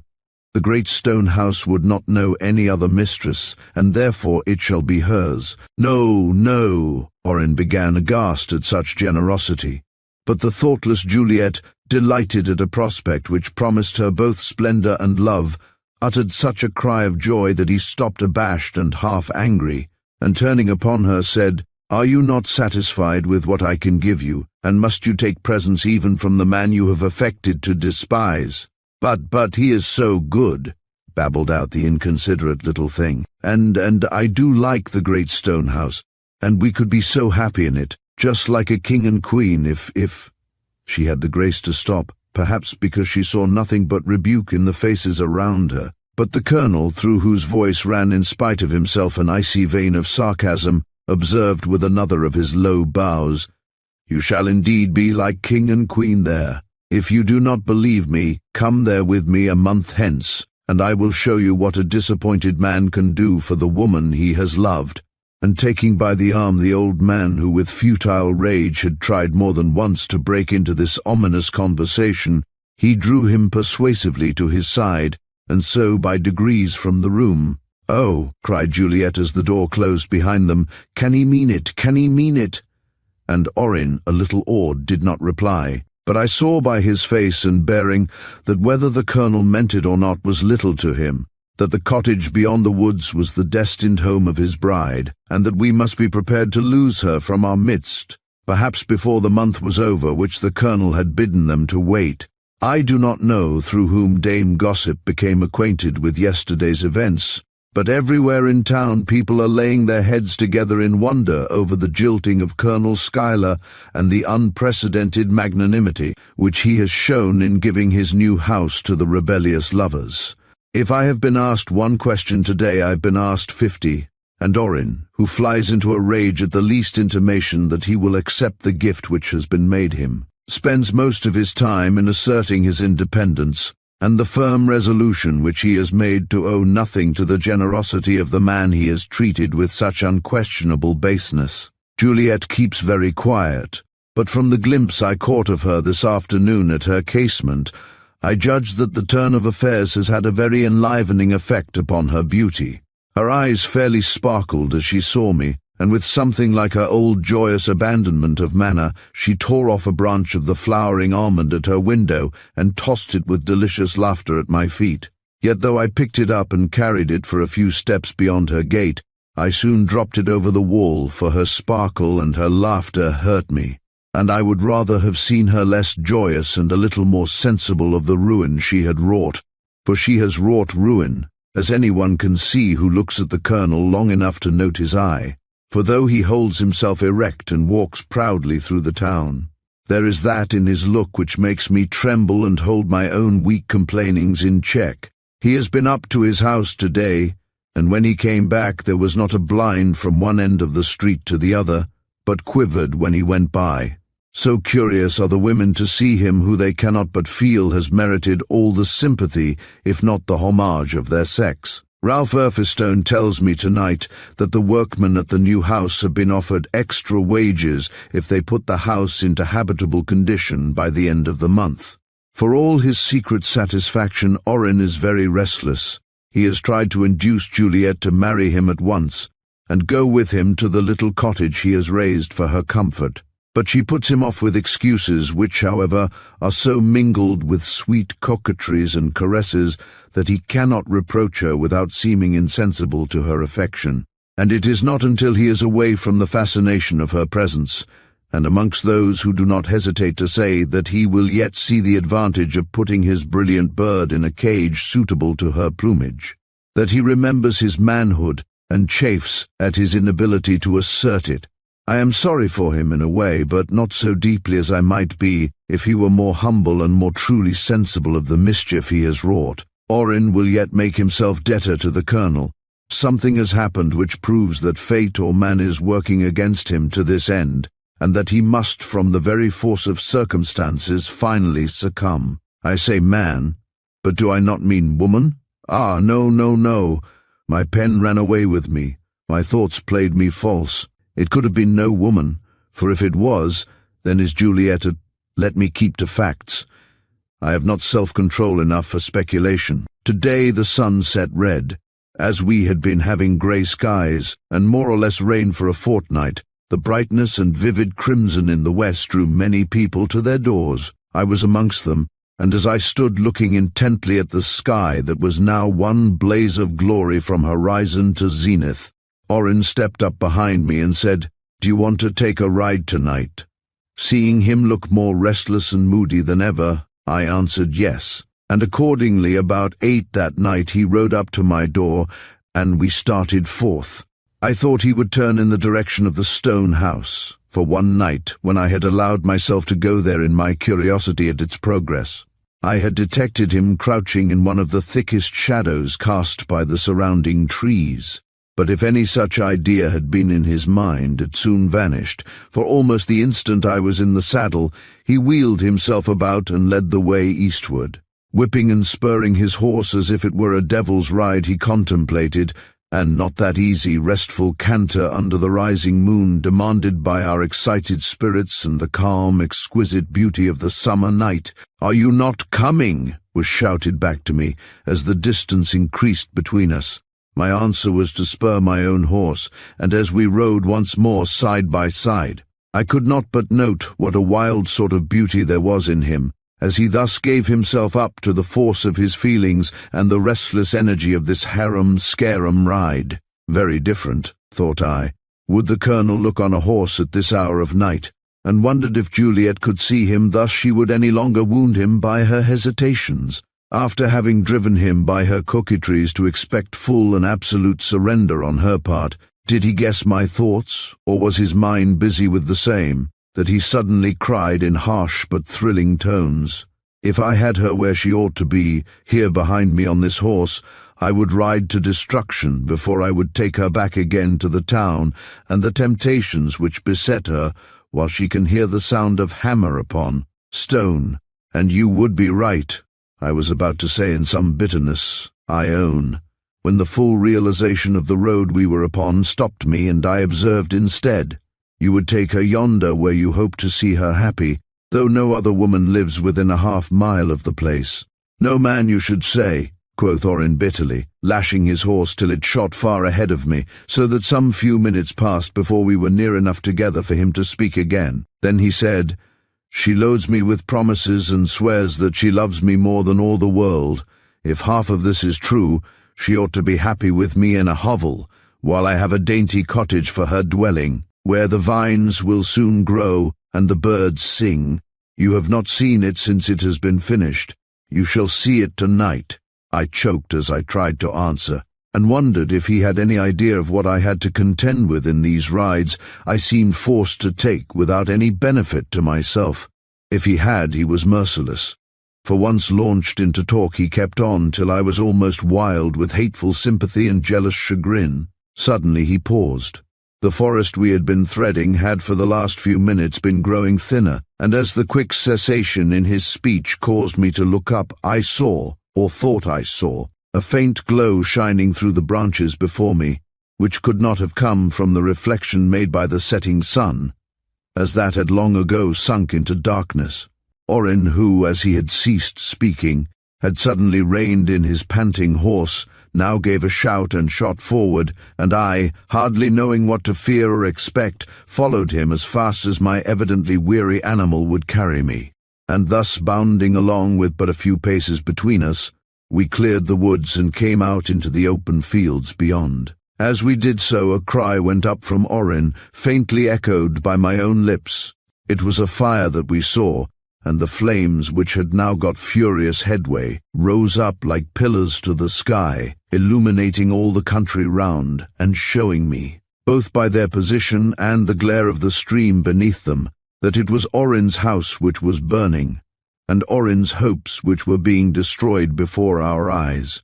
The cry he gave as he fully realized this I shall never forget, nor the gesture with which he drove his spurs into his horse and flashed down that long valley into the ever-increasing glare that lighted first his flowing hair, and the wet flanks of the animal he bestrode, and finally seemed to envelop him altogether, till he looked like some avenging demon rushing through his own element of fury and fire. I was far behind him, but I made what time I could, feeling to the core as I passed the weirdness of the solitude before me, with just this element of horror flaming up in its midst. Not a sound save that of our pounding hoofs interrupted that crackling sound of burning wood, and when the roof fell in, as it did before I could reach his side, I could hear distinctly the echo which followed it. Orin may have heard it too, for he gave a groan and drew in his horse, and when I reached him I saw him sitting there before the smouldering ashes of his home, silent and inert, without a word to say, or an ear to hear the instinctive words of sympathy. I could not now keep back. Who had done it? Who had started the blaze which had in 1/2 hour undone the work and hope of months? That was the question which first roused me, and caused me to search the silence and darkness of the night for some trace of a human presence, if only so much as the mark of a human foot, and I found it. There, in the wet margin of the stream, I came upon a token which may mean nothing, and which may mean, but I cannot write even here of the doubts it brought me. I will only tell how on our slow and wearisome passage home through the sombre woods, Orin suddenly let his bridle fall, and flinging up his arms above his head cried bitterly, "Oh, that I did not love her so well! Oh, that I had never seen her who would make of me a slave when I would be a man!" The gossips at the corners nod knowingly this morning, and Orin, whose brow is moodier than the colonel's, walks fiercely amongst them without word and without look. He is on his way to Juliet's house, and if there is enchantment left in smiles, I bid her to use it, for her fate is trembling in the balance, and may tip in a direction of which she little recks. Orin has come back, striding impetuously into the room where I sat at work. He drew himself up till his figure showed itself in all its full and graceful proportions. "Am I a man?" he asked, or, with a fall in his voice brimmed with feeling, "Am I a fool?" She met me with such an unsuspicious look, Philo, and bore herself with such an innocent air, that I not only could not say what I meant to say, but have promised to do what I have sworn never to do, accept the colonel's unwelcome gift and make her mistress of the new stone house. "You are a man," I answered, "for what are men but fools where women of such enchantment are concerned?" He groaned, perhaps at the secret sarcasm hidden in my tone, and sat down unbidden at the table where I was writing. "You did not see her," he cried. "You do not know with what charms she works when she wishes to comfort and allure." "Ah, did I not? And Philo," he went on, almost humbly for him, "you are mistaken if you think she had any hand in the ruin which has come upon me. She had not. How I know it I cannot say, but I am ready to swear it, and you must forget any foolish fears I may have shown, or any foolish words I may have uttered in the first confusion of my loss and disappointment." "I will forget," said I. "The fact is I do not understand her," he eagerly explained. There was innocence in her air, but there was mockery too, and she laughed as I talked of my grief and rage, as though she thought I was playing a part. It was merry laughter, and there was no ring of falsehood in it, but why should she laugh at all? This was a question I could not answer. Who could? Juliet is beyond the comprehension of us all. But what is the use of plaguing myself with riddles? He now asked, starting up as suddenly as he had sat down. We are to be married in a month, and the Colonel, I have seen the Colonel, has promised to dance at our wedding. Will it be in the new stone house? It would be a fitting end to this comedy if he were to dance in, I thought, as Orrin did about this, but with more seriousness perhaps, and it was not till after he had left me that I remembered I had not asked whom he suspected of firing his house, now that he was assured of the innocence of her who was most likely to profit by its burning. Now I understand, Juliet, was the cry with which Orrin burst into my presence late this afternoon. Men are saying and women whispering that I destroyed my own house in order to save myself the shame of accepting the Colonel's offer while I had a roof of my own, and, burning with rage, he stamped his foot upon the ground and shook his hand so threateningly in the direction of his fancied enemies that I felt some reflection of his anger in my own breast, and said or tried to say that they could not know him as I did, or they would never accuse him of so mean a deed. Whatever else they might bring against him, it makes me wild, it makes me mad, it makes me feel like leaving the town forever, was his hoarse complaint as I finished my feeble attempt at consolation. If Juliet were half the woman she ought to be, she would come and live with me in a log cabin in the woods before she would accept the Colonel's house now. And to think that she should be affected by the opinions of the rest, and think me so destitute of pride that I would stoop to sacrifice my own home for the sake of stepping into that of a rival's. Oh, woman, woman, what are you made of? Not of the same stuff as we men, surely. I strove to calm him, for he was striding fiercely and impatiently about the room, but at my first word he burst forth with, "And her father, who should control her, aids and encourages her follies. He is a slave to the Colonel, who is the slave of his own will." In this case, I quietly observed, his will seems to be most kindly. That is the worst of it, chafed Orrin. If only he offered me opposition, I could struggle with him. But it is his generosity I hate, and the humiliating position into which it thrusts me. And that is not all, he angrily added, while still striding feverishly about the room. The Colonel seems to think us his property ever since we decided to accept his, and as a miser watches over his gold, so does he watch over us, till I scarcely have the opportunity now of speaking to Juliet alone.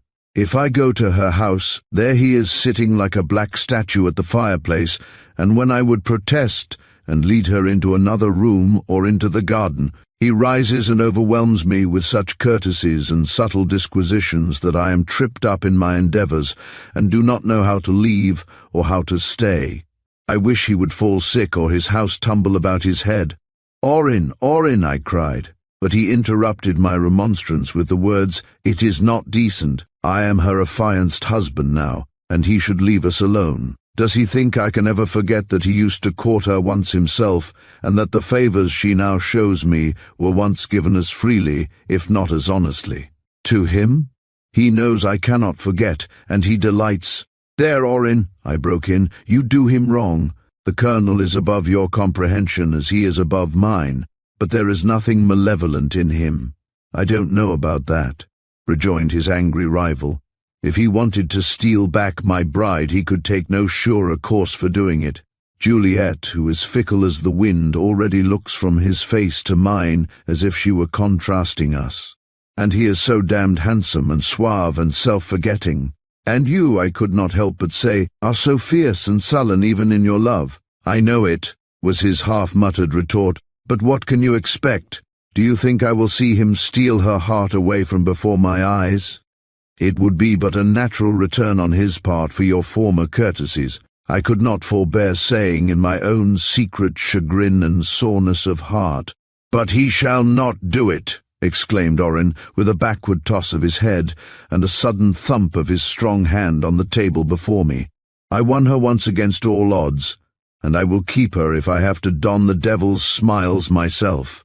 He shall never again see her eyes rest longer on his face than mine. I will hold her by the power of my love till he finds himself forgotten, and for very shame steals away, leaving me with the bride he has himself bestowed upon me. He shall never have Juliet back."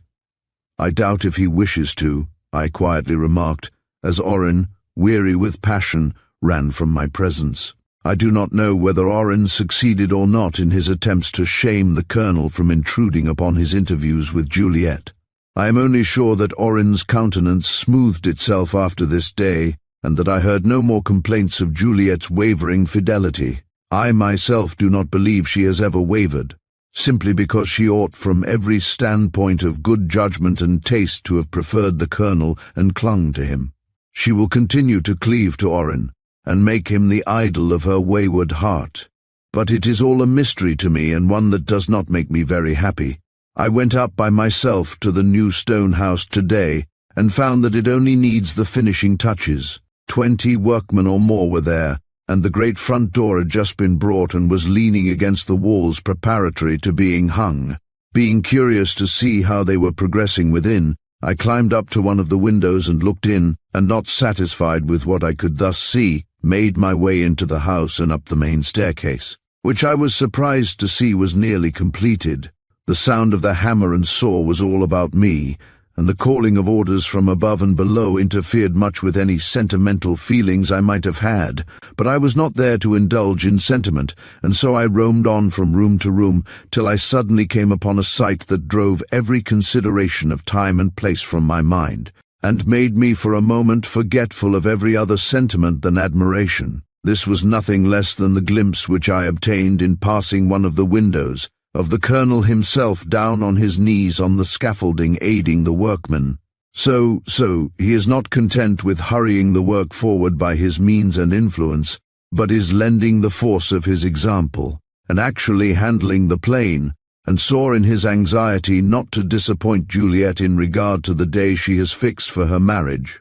A week ago I should have told Orin what I had seen, but I had no desire to behold the old frowns come back to his face, so I determined to hold my silence with him.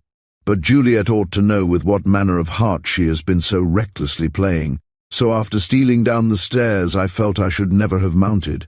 I crept from the house and made my way as best I could through the huge forest trees that so thickly clustered at its back, till I came upon the high road which leads to the village. Walking straight to Juliet's house, I asked to see her, and shall never forget the blooming beauty of her presence as she stepped into the room and gave me her soft white hand to kiss. As she is no longer the object of my worship and hardly the friend of my heart, I think I can speak of her loveliness now without being misunderstood. So I will let my pen trace for once a record of her charms, which in that hour were surely great enough to excuse the rivalry of which they had been the subject, and perhaps to account for the disinterestedness of the man who had once given her his heart. She is of medium height, this Juliet, and her form has that sway in it which you see in a lily nodding on its stem. But she is no lily in her most enchanting movements, but rather an ardent passion flower burning and palpitating in the sun. Her skin, which is milk white, has strange flushes in it, and her eyes, which never look at you twice with the same meaning, are blue or grey or black. As her feeling varies and the soul informing them is in a state of joy or trouble, her most bewitching feature is her mouth, which has 2 dangerous dimples near it that go and come, sometimes without her volition, and sometimes, I fear, with her full accord and desire. Her hair is brown and falls in such a mass of ringlets that no cap has ever yet been found which can confine it and keep it from weaving a golden net in which to entangle the hearts of men. When she smiles, you feel like rushing forward. When she frowns, you question yourself humbly what you have done to merit a look so out of keeping with the playful cast of her countenance and the arch bearing of her spirited, young form. She was dressed, as she always is, simply, but there was infinite coquetry in the tie of the blue ribbon on her shoulder, and if a close cap of dainty lace could make a face look more entrancing, I should like the privilege of seeing it. She was in an amiable mood and smiled upon my homage like a fairy queen. "I have come to pay my final respects to Juliet Playfair," I announced, "for by the tokens up yonder she will soon be classed among our matrons." My tone was formal, and she looked surprised at it, but my news was welcome, and so she made me a demure little courtesy before saying joyously, "Yes, the house is nearly done, and tomorrow Orin and I are going up there together to see it. The Colonel has asked us to do this that we might say whether all is to our liking and convenience. The Colonel is a man in 1,000, I began, but, seeing her frown in her old pettish way, I perceived that she partook enough of Orin's spirit to dislike any allusion to one whose generosity threw her own selfishness into startling relief. So I said no more on this topic, but let my courtesy expend itself in good wishes, and came away at last with a bewildering remembrance of her beauty, which I am doing my best to blot out by faithfully recounting to myself the story of those infinite caprices of hers which have come so near wrecking more than one honourable heart. I do not expect to visit her again until I pay my respects to her as Orin's wife. It is the day when Orin and Juliet are to visit the new house. If I had not known this from her own lips, I should have known it from the fact that the workmen all left at noon, in order, as one of them said, to leave the little lady more at her ease. I saw them coming down the road, and had the curiosity to watch for the appearance of Orin and the Colonel at Juliet's gate, but they did not come, and assured by this that they meditated a later visit than I had anticipated, I went about my work. This took me up the road, and as it chanced, led me within a few rods of the wood within which lies the new stone house. I had not meant to go there, for I have haunted the place enough, but this time there was reason for it, and satisfied with the fact, I endeavoured to fix my mind on other matters, and forget who was likely at any moment to enter the forest behind me. But when one makes an effort to forget, he is sure to remember all the more keenly, and I was just picturing to my mind Juliet's face and Juliet's pretty air of mingled pride and disdain as the first sight of the broad stone front burst upon her, when I heard through the stillness of the woods the faint sound of a saw, which coming from the direction of the house seemed to say that someone was still at work there. As I had understood that all the men had been given a half-holiday, I felt somewhat surprised at this, and unconsciously to myself moved a few steps nearer the opening where the house stood, when suddenly all was still and I could not for the moment determine whether I had really heard the sound of a saw or not. Annoyed at myself, and ashamed of an interest that made every trivial incident connected with this affair of such moment to me, I turned back to my work, and in a few moments had finished it and left the wood, when what was my astonishment to see Orin coming from the same place, with his face turned toward the village and a hardy, determined expression upon it, which made me first wonder, and then ask myself if I really comprehended this man, or knew what he cherished in his heart of hearts. Going straight up to him, I said, "Well, Orin, what's this? Coming away from the house instead of going to it? I understood that you and Juliet were expecting to visit it together this afternoon." He paused, startled, and his eyes fell as I looked him straight in the face.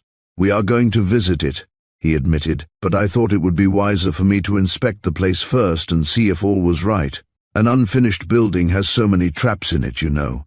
And he laughed loudly and long, but his mirth was forced, and I turned and looked after him as he strode away, with a vague but uneasy feeling I did not myself understand. "Will the Colonel go with you?" I called out. He wheeled about as if stung. "Yes," he shouted, "the Colonel will go with us. Did you suppose he would allow us the satisfaction of going alone? I tell you, Philo," and he strode back to my side, "the Colonel considers us his property. Is not that pleasant? His property? And so we are," he fiercely added, "while we are his debtors. But we shall not be his debtors long. When we are married, if we are married, I will take Juliet from this place if I have to carry her away by force. She shall never be the mistress of this house." "Orin, Orin," I protested. "I have said it," was his fierce rejoinder, and he left me for the second time and passed hurriedly down the street. I was therefore somewhat taken aback when a little while later he reappeared with Juliet and the Colonel, in such a mood of forced gaiety that more than one turned to look after them, as they passed merrily laughing down the road. "Will Juliet never be the mistress of that house?" "I think she will, my Orin. That dimpled smile of hers has more force in it than that dominating will of yours. If she chooses to hold her own, she will hold it, and neither you nor the Colonel can ever say her nay. What did Orin tell me? That she would never be mistress of that house?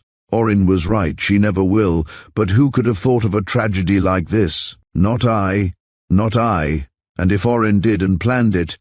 But let me tell the whole just as it happened, keeping down my horror till the last word is written, and I have plainly before me the awful occurrences of this fearful day. They went, the three, to that fatal house together, and no man, saving myself perhaps, thought much more about the matter till we began to see Juliet's father peering anxiously from over his gate in the direction of the wood. Then we realized that the afternoon had long passed, and that it was getting dark, and, going up to the old man, I asked whom he was looking for. The answer was as we expected.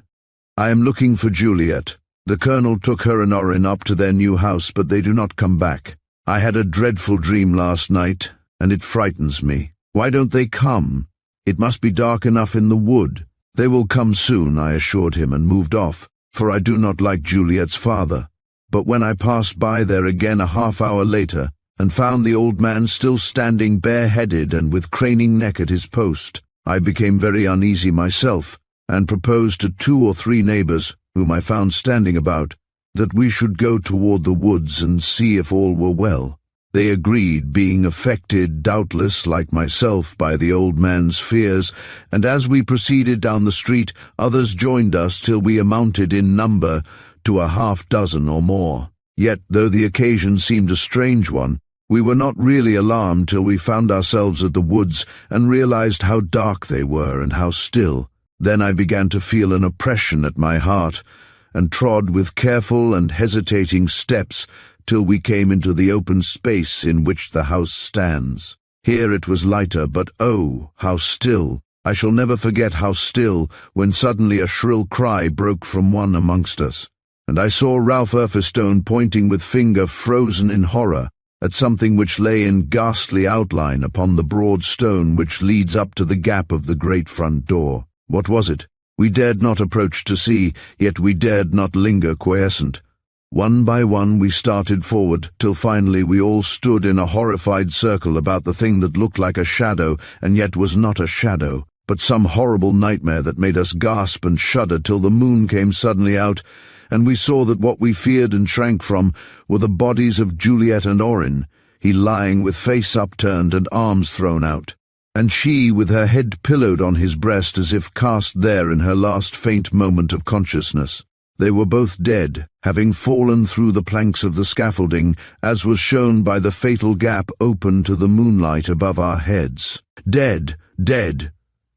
And though no man there knew how, the terror of their doom and the retribution it seemed to bespeak went home to our hearts, and we bowed our heads with a simultaneous cry of terror, which in that first moment was too overwhelming even for grief.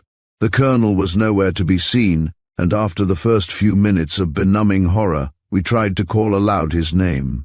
But the cries died in our throat, and presently one amongst us withdrew into the house to search, and then another, and another, till I was left alone in awful attendance upon the dead. Then I began to realize my own anguish, and with some last fragment of secret jealousy, or was it from some other less definite but equally imperative feeling, was about to stoop forward and lift her head from a pillow that, I somehow felt, defiled it, when a quick hand drew me aside, and looking up, I saw Ralph standing at my back. He did not speak, and his figure looked ghostly in the moonlight, but his hand was pointing toward the house, and when I moved to follow him, he led the way into the hollow entrance and up the stairway till we came to the upper story, where he stopped and motioned me toward a door opening into one of the rooms. There were several of our number already standing there, so I did not hesitate to approach, and as I went, the darkness in which I had hitherto moved disappeared before the broad band of moonlight shining into the room before us, and I saw, darkly silhouetted against a shining background, the crouching figure of the colonel, staring with hollow eyes and maddened mien out of the unfinished window through which, in all probability, the devoted couple had stepped to their destruction. "Can you make him speak?" asked one. "He does not seem to heed us, though we have shouted to him and even shook his arm." "I shall not try," said I. "Horror like this should be respected." And going softly in, I took up my station by his side in silent awe. But they would have me talk, and finally, in some desperation, I turned to him and said quietly, The scaffolding broke beneath them. Did it not? At which he first stared and then flung up his arms with a wild but suppressed cry. But he said nothing, and next moment had settled again into his old attitude of silent horror and amazement. "He might better be lying with them," I whispered after a moment, coming from his side, and one by one they echoed my words, and as he failed to move or even show any symptoms of active life, we gradually drifted from the spot till we were all huddled again below in the hollow blackness of that doorway guarded over by the dead. Who should tell her father? They all looked at me, but I shook my head, and it fell to another to perform this piteous errand, for fearful thoughts were filling my brain, and Orrin did not look altogether guiltless to me as he lay there dead beside the maiden he had declared so fiercely should never be mistress of this house. Was ever such a night of horror known in this town? They have brought the two bruised bodies down into the village, and they now lie side by side in the parlour where I last saw Juliet in the bloom and glow of life. The colonel is still crouching where I left him. No one can make him speak and no one can make him move, and the terror which his terror has produced affects the whole community, not even the darkness of the night serving to lessen the wild excitement which drives men and women about the streets as if it were broad daylight, and makes of every house an open thoroughfare through which anybody who wishes can pass. I, who have followed every change and turn in this whole calamitous affair, am like one benumbed at this awful crisis. I too go and come through the streets, hear people say in shouts, in cries, with bitter tears and wild lamentations, "Juliet is dead, Orrin is dead," and get no sense from the words. I have even been more than once to that spot where they lie in immovable beauty, and though I gaze and gaze upon them, I feel nothing, not even wonder. Only the remembrance of that rigid figure frozen into its place above the gulf, where so much youth and so many high hopes fell, has power to move me. When amid the shadows which surround me I see that, I shudder, and the groan rises slowly to my lips as if I too were looking down into a gulf from which hope and love would never again rise. The colonel is now in his father's house. He was induced to leave the place by Ralph Erferstone's little child. When the great man first felt the touch of those baby fingers upon his, he shuddered and half recoiled, but as the little one pulled him gently but persistently towards the stair, he gradually yielded to her persuasion, and followed till he had descended to the ground floor and left the fatal house. I do not think any other power could have induced him to pass that blood-stained threshold, for he seems thoroughly broken down and will, I fear, never be the same man that he was before this fearful tragedy took place before his eyes. All day I have paced the floor of my room asking myself if I should allow Juliet to be laid away in the same tomb as Orrin. He was her murderer without doubt, and though he has shared her doom, was it right for me to allow one stone to be raised above their united graves? Feeling said no, but reason bade me halt before I disturbed the whole community with whispers of a crime. I therefore remained undecided, and it was in this same condition of doubt that I finally went to the funeral and stood with the rest of the lads beside the open grave which had been dug for the unhappy lovers in that sunny spot beside the great church door. At sight of this grave and the twin coffins about to be lowered into it, I felt my struggle renewed, and yet I held my peace and listened as best I could to the minister's words and the broken sobs of such as had envied these, too, in their days of joyance, but had only pity for pleasure so soon over, and hopes doomed to such early destruction. We were all there, Ralph and Lemuel, and the other neighbours, old and young, all except that chief of mourners, the colonel, for he was still under the influence of that horror which kept him enchained in silence, and had not even been sensible enough of the day and its mournful occasion to rise and go to the window as the long funeral cortege passed his house. We were all there, and the minister had said the words, and Orrin's body had been lowered to its final rest, when suddenly, as they were about to move Juliet, a tumult was observed in the outskirts of the crowd, and the colonel, towering in his rage and appalling in his just indignation, fought his way through the recoiling masses till he stood in our very midst. "Stop!" he cried. "This burial must not go on. and he advanced his arm above Juliet's body as if he would intervene his very heart between it and the place of darkness into which it was about to descend. She was the victim, he the murderer. They shall not lie together if I have to fling myself between them in the grave which you have dug. But, interposed the minister, calm and composed even in the face of this portentous figure and the appalling words which it had uttered, by what right do you call this one a murderer and the other a victim? Did you see him murder her? Was there a crime enacted before your eyes? The boards were sawn, was the startling answer. They must have been sawn, or they would never have given way beneath so light a weight. And then he urged her, I saw him, pleaded with her, drew her by force of eye and hand to step upon the scaffold without, though there was no need for it, and she recoiled. And when her light foot was on it and her half-smiling, half-timid face looked back upon us, he leaped out beside her, when instantly came the sound of a great crack, and I heard his laugh and her cry go up together. And everything has been midnight in my soul ever since, till suddenly through the blank and horror surrounding me I caught the words, they will lie together in one tomb. Then I awoke and my voice came back to me in my memory, and hither I hastened to stop this unhallowed work. For to lay the victim beside her murderer is a sacrilege which I for one would come back even from the grave to prevent. But why? Moaned the father feebly amid the cries and confusion which had been aroused by so gruesome an interference on the brink of the grave. But why should Orin wish my Juliet's death? They were to have been married soon, but piteous as were his tones, no one listened.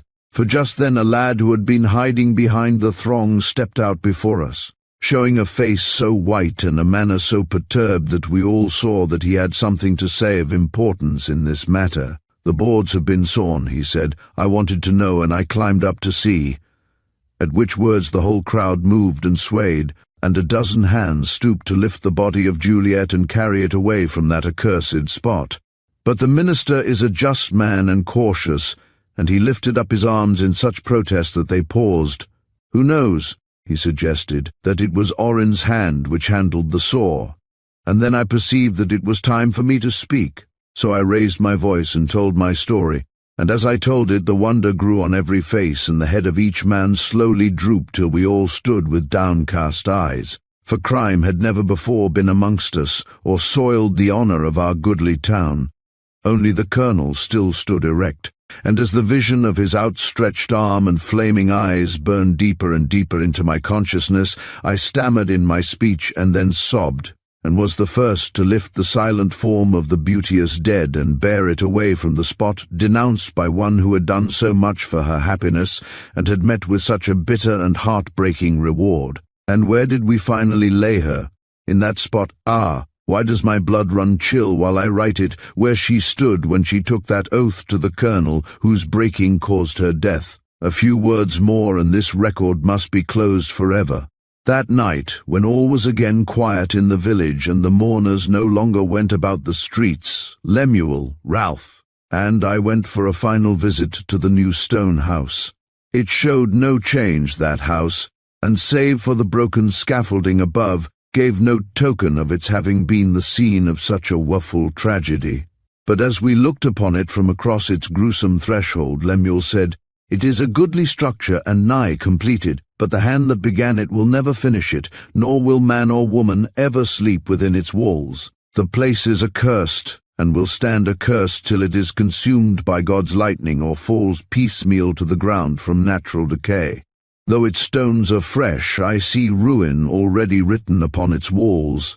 It was a strong statement, and we did not believe it, but when we got back to the village we were met by one who said, "The colonel has stopped the building of the new house. It is to be an everlasting monument," he says, "to a rude man's pride and a sweet woman's folly.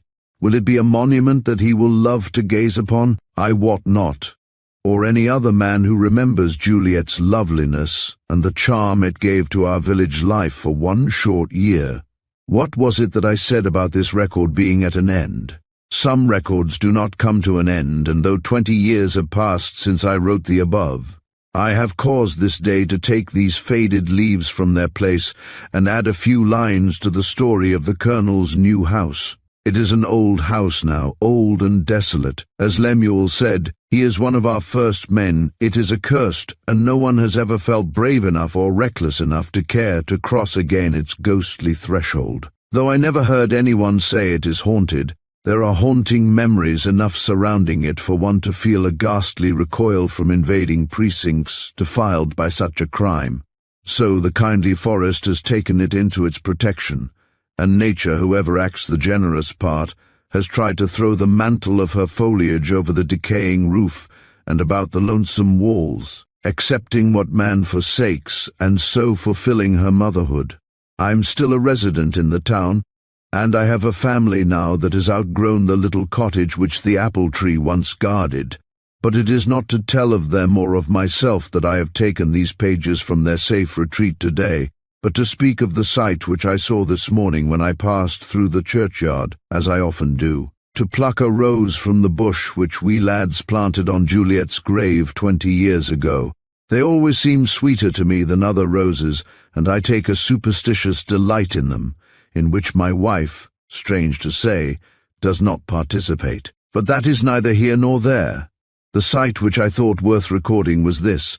I had come slowly through the yard, for the sunshine was brilliant and the month June, and sad as the spot is, it is strangely beautiful to one who loves nature, when as I approached the corner where Juliet lies, and which you will remember was in the very spot where I once heard her take her reluctant oath, I saw crouched against her tomb a figure which seemed both strange and vaguely familiar to me. Not being able to guess who it was, as there is now nobody in town who remembers her with any more devotion than myself, I advanced with sudden briskness, when the person I was gazing upon rose, and turning towards me, looked with deeply searching and most certainly very wretched eyes into mine. I felt a shock, first of surprise, and then of wildest recollection. The man before me was the colonel, and the grief apparent in his face and disordered mien showed that years of absence had not done their work, and that he had never forgotten the arch and brilliant Juliet. Bowing humbly and with a most reverent obeisance, for he was still the great man of the county, though he had not been in our town for years, I asked his pardon for my intrusion, and then drew back to let him pass. But he stopped and gave me a keen look, and speaking my name said, "You are married, are you not?"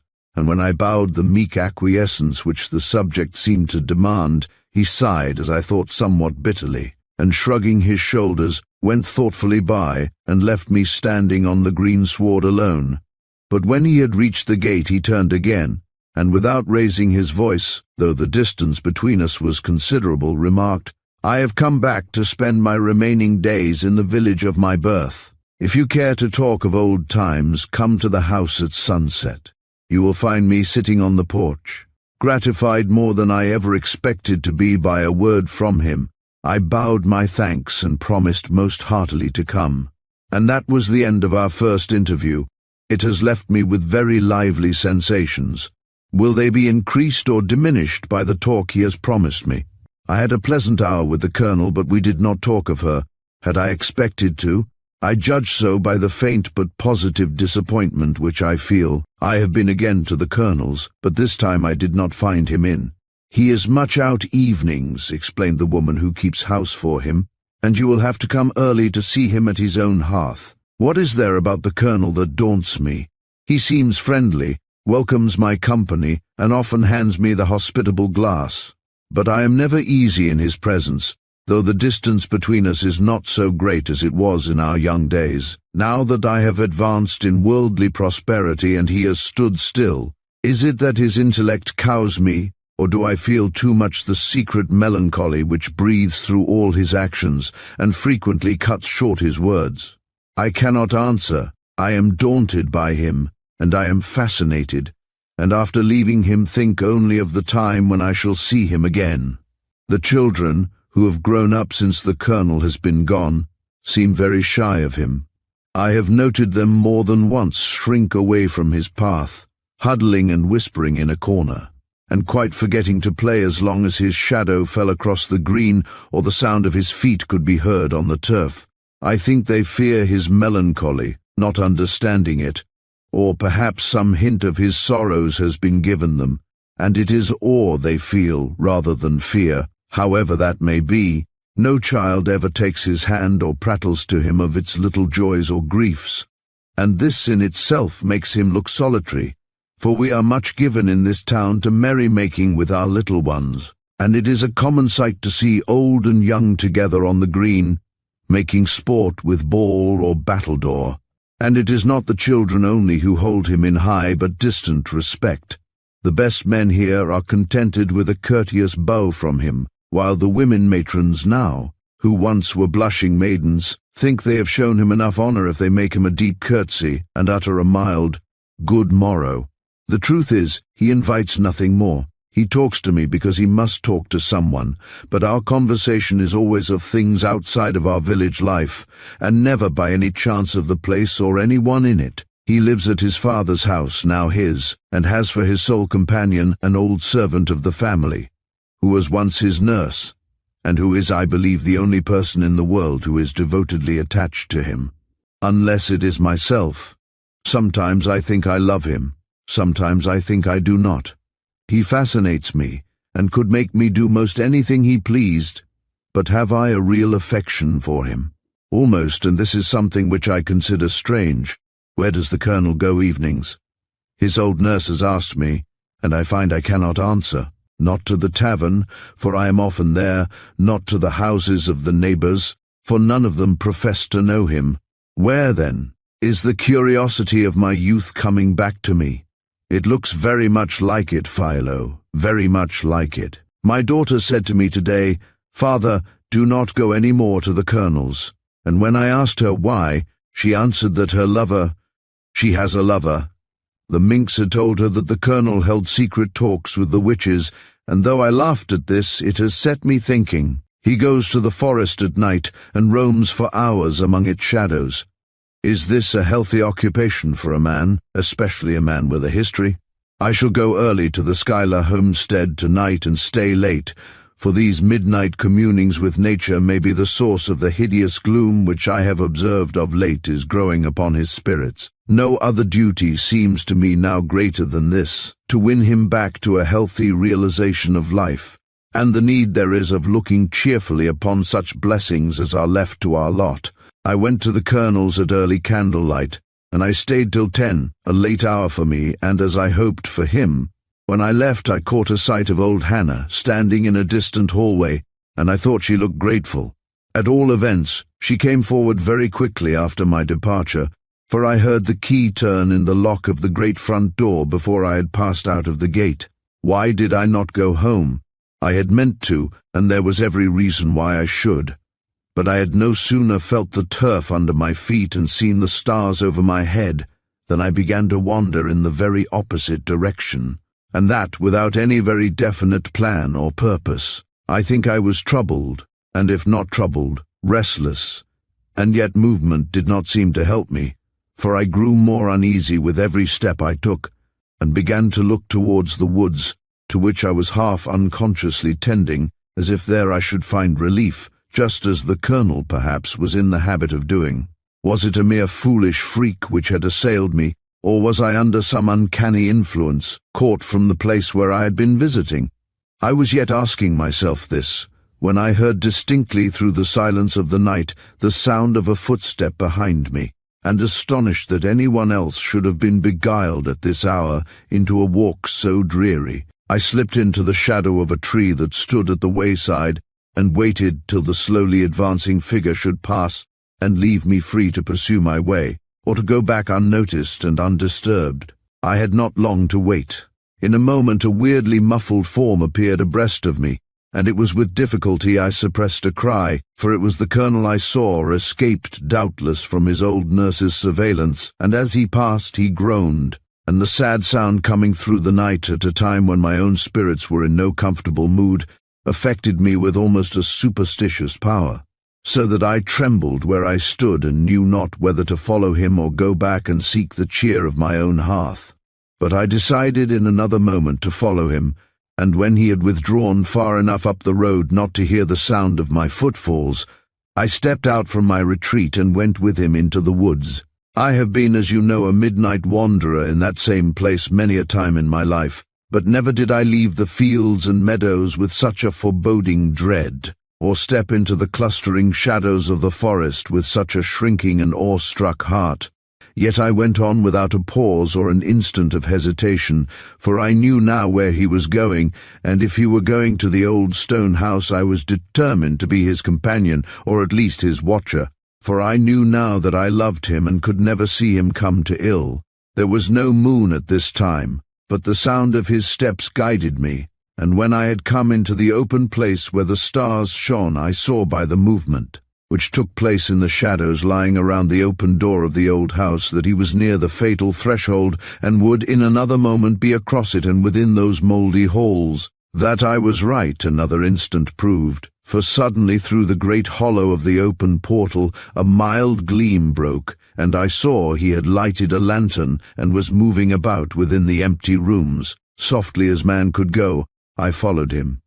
Crouching in the doorway, with ear turned to the emptiness within, I listened, and as I did so, I felt the chill run through my blood and stiffen the hair on my head, for he was talking as he walked, and his tones were affable and persuasive, as if two ghosts roamed noiselessly at his side, and he was showing them, as in the days of yore, the beauties of his nearly completed home. An ample parlour, you see, came in distinct, suave monotone to my ear. Room enough for many a couple on gala nights, as even sweet Mistress Juliet will say. Do you like this fireplace? And will there be space enough here for the portrait which Lawrence has promised to make of young Madame Day? I do not like too much light myself, so I have ordered curtains to be hung here. But if Mistress Juliet prefers the sunshine, we will tell the men nay, for all is to be according to your will, fair lady, as you must know, being here. Pardon me. That was an evil step. You should have a quick eye for such mishaps, friend Orin, and not leave it to my courtesy to hold out a helping hand. Ah, you like this dusky nook. It was made for a sweet young bride to hide in when her heart's fullness demands quiet and rest. Do the trees come too near the lattice? If so, they shall be trimmed away. And this dining parlour, can you judge of it with the floor half laid and its wainscoting unnailed?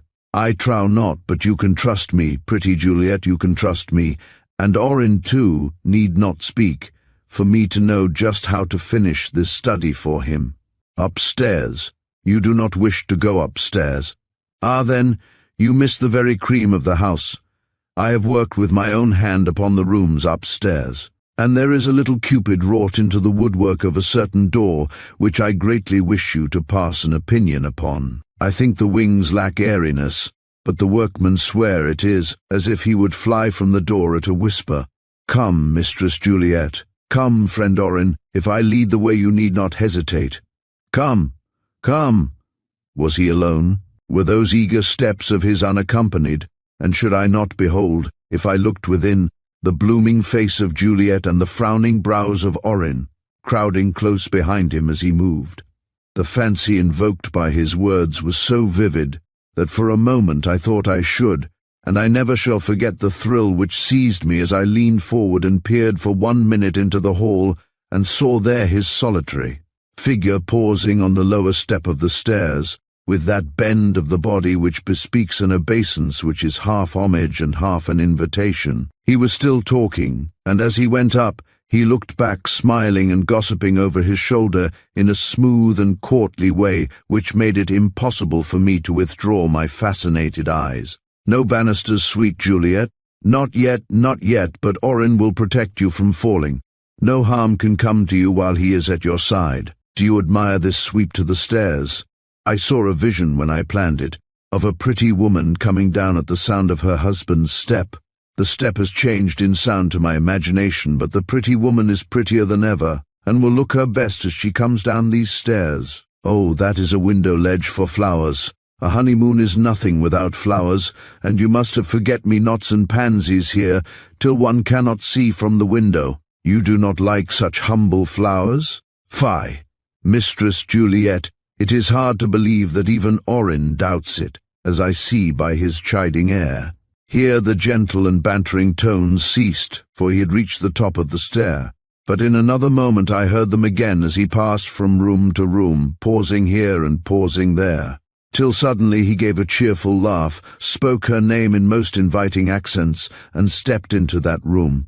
Then, as if roused into galvanic action, I rose and followed, going up those midnight stairs and gaining the door where he had passed, as if the impulse moving me had lent to my steps a certainty which preserved me from slipping even upon that dank and dangerous ascent. When in view of him again I saw, as I had expected, that he was drawn up by the window and was bowing and beckoning with even more grace and suavity than he had shown below. "Will you not step out, Mistress Juliet?" he was saying. "I have a plan which I am anxious to submit to your judgment, and which can only be decided upon from without. A high step, true, but Orin has lifted you over worse places, and you will do me a great favor if only—" Here he gave a malignant shriek, and his countenance, from the most smiling and benignant expression, altered into that of a fiend from hell. "Ha, ha, ha," he yelled. "She goes, and he is so fearful for her that he leaps after. That is a goodly stroke. Both crack. Ah, she looks at me, she looks—" Silence, and then a frozen figure crouching before my eyes. Just the silence and just the figure I remembered seeing there 20 years before. Only the face is older, and the horror, if anything, greater. What did it mean? I tried to think, then, as the full import of the scene burst upon me, and I realized that it was a murderer I was looking upon, and that Orin, poor Orin, had been innocent. I sank back and fell upon the floor, lost in the darkness of an utter unconsciousness. I did not come to myself for hours. When I did, I found myself alone in the old house. Nothing was ever done to the colonel. For when I came to tell my story, the doctors said that the facts I related did not prove him to have been guilty of crime, as his condition was such that his own words could not be relied upon in a matter on which he had brooded more or less morbidly for years. So now, when I see him pass through the churchyard or up and down the village street, and note that he is affable as ever when he sees me, but growing more and more preoccupied with his own thoughts, I do not know whether to look upon him with execration or profoundest pity, nor can any man guide me or satisfy my mind as to whether I should blame his jealousy or Orin's pride for the pitiful tragedy which once darkened my life and turned our pleasant village into a desert. Of one thing only have I been made sure, that it was the colonel who lit the brand which fired Orin's cottage. A memorable night. Chapter 2. I am a young physician of limited practice and great ambition. At the time of the incidents I am about to relate, my office was in a respectable house in 24th Street, New York City, and was shared, greatly to my own pleasure and convenience, by a clever young German, whose acquaintance I had made in the hospital, and to whom I had become, in the one short year in which we had practiced together, most unreasonably attached. I say unreasonably, because it was a liking for which I could not account even to myself, as he was neither especially prepossessing in appearance nor gifted with any too great amiability of character. He was, however, a brilliant theorist, and an unquestionably trustworthy practitioner, and for these reasons probably I entertained for him a profound respect, and, as I have already said, a hearty and spontaneous affection. As our specialties were the same, and as, moreover, they were of a nature which did not call for night work, we usually spent the evening together. But once I failed to join him at the office, and it is of this night I have to tell.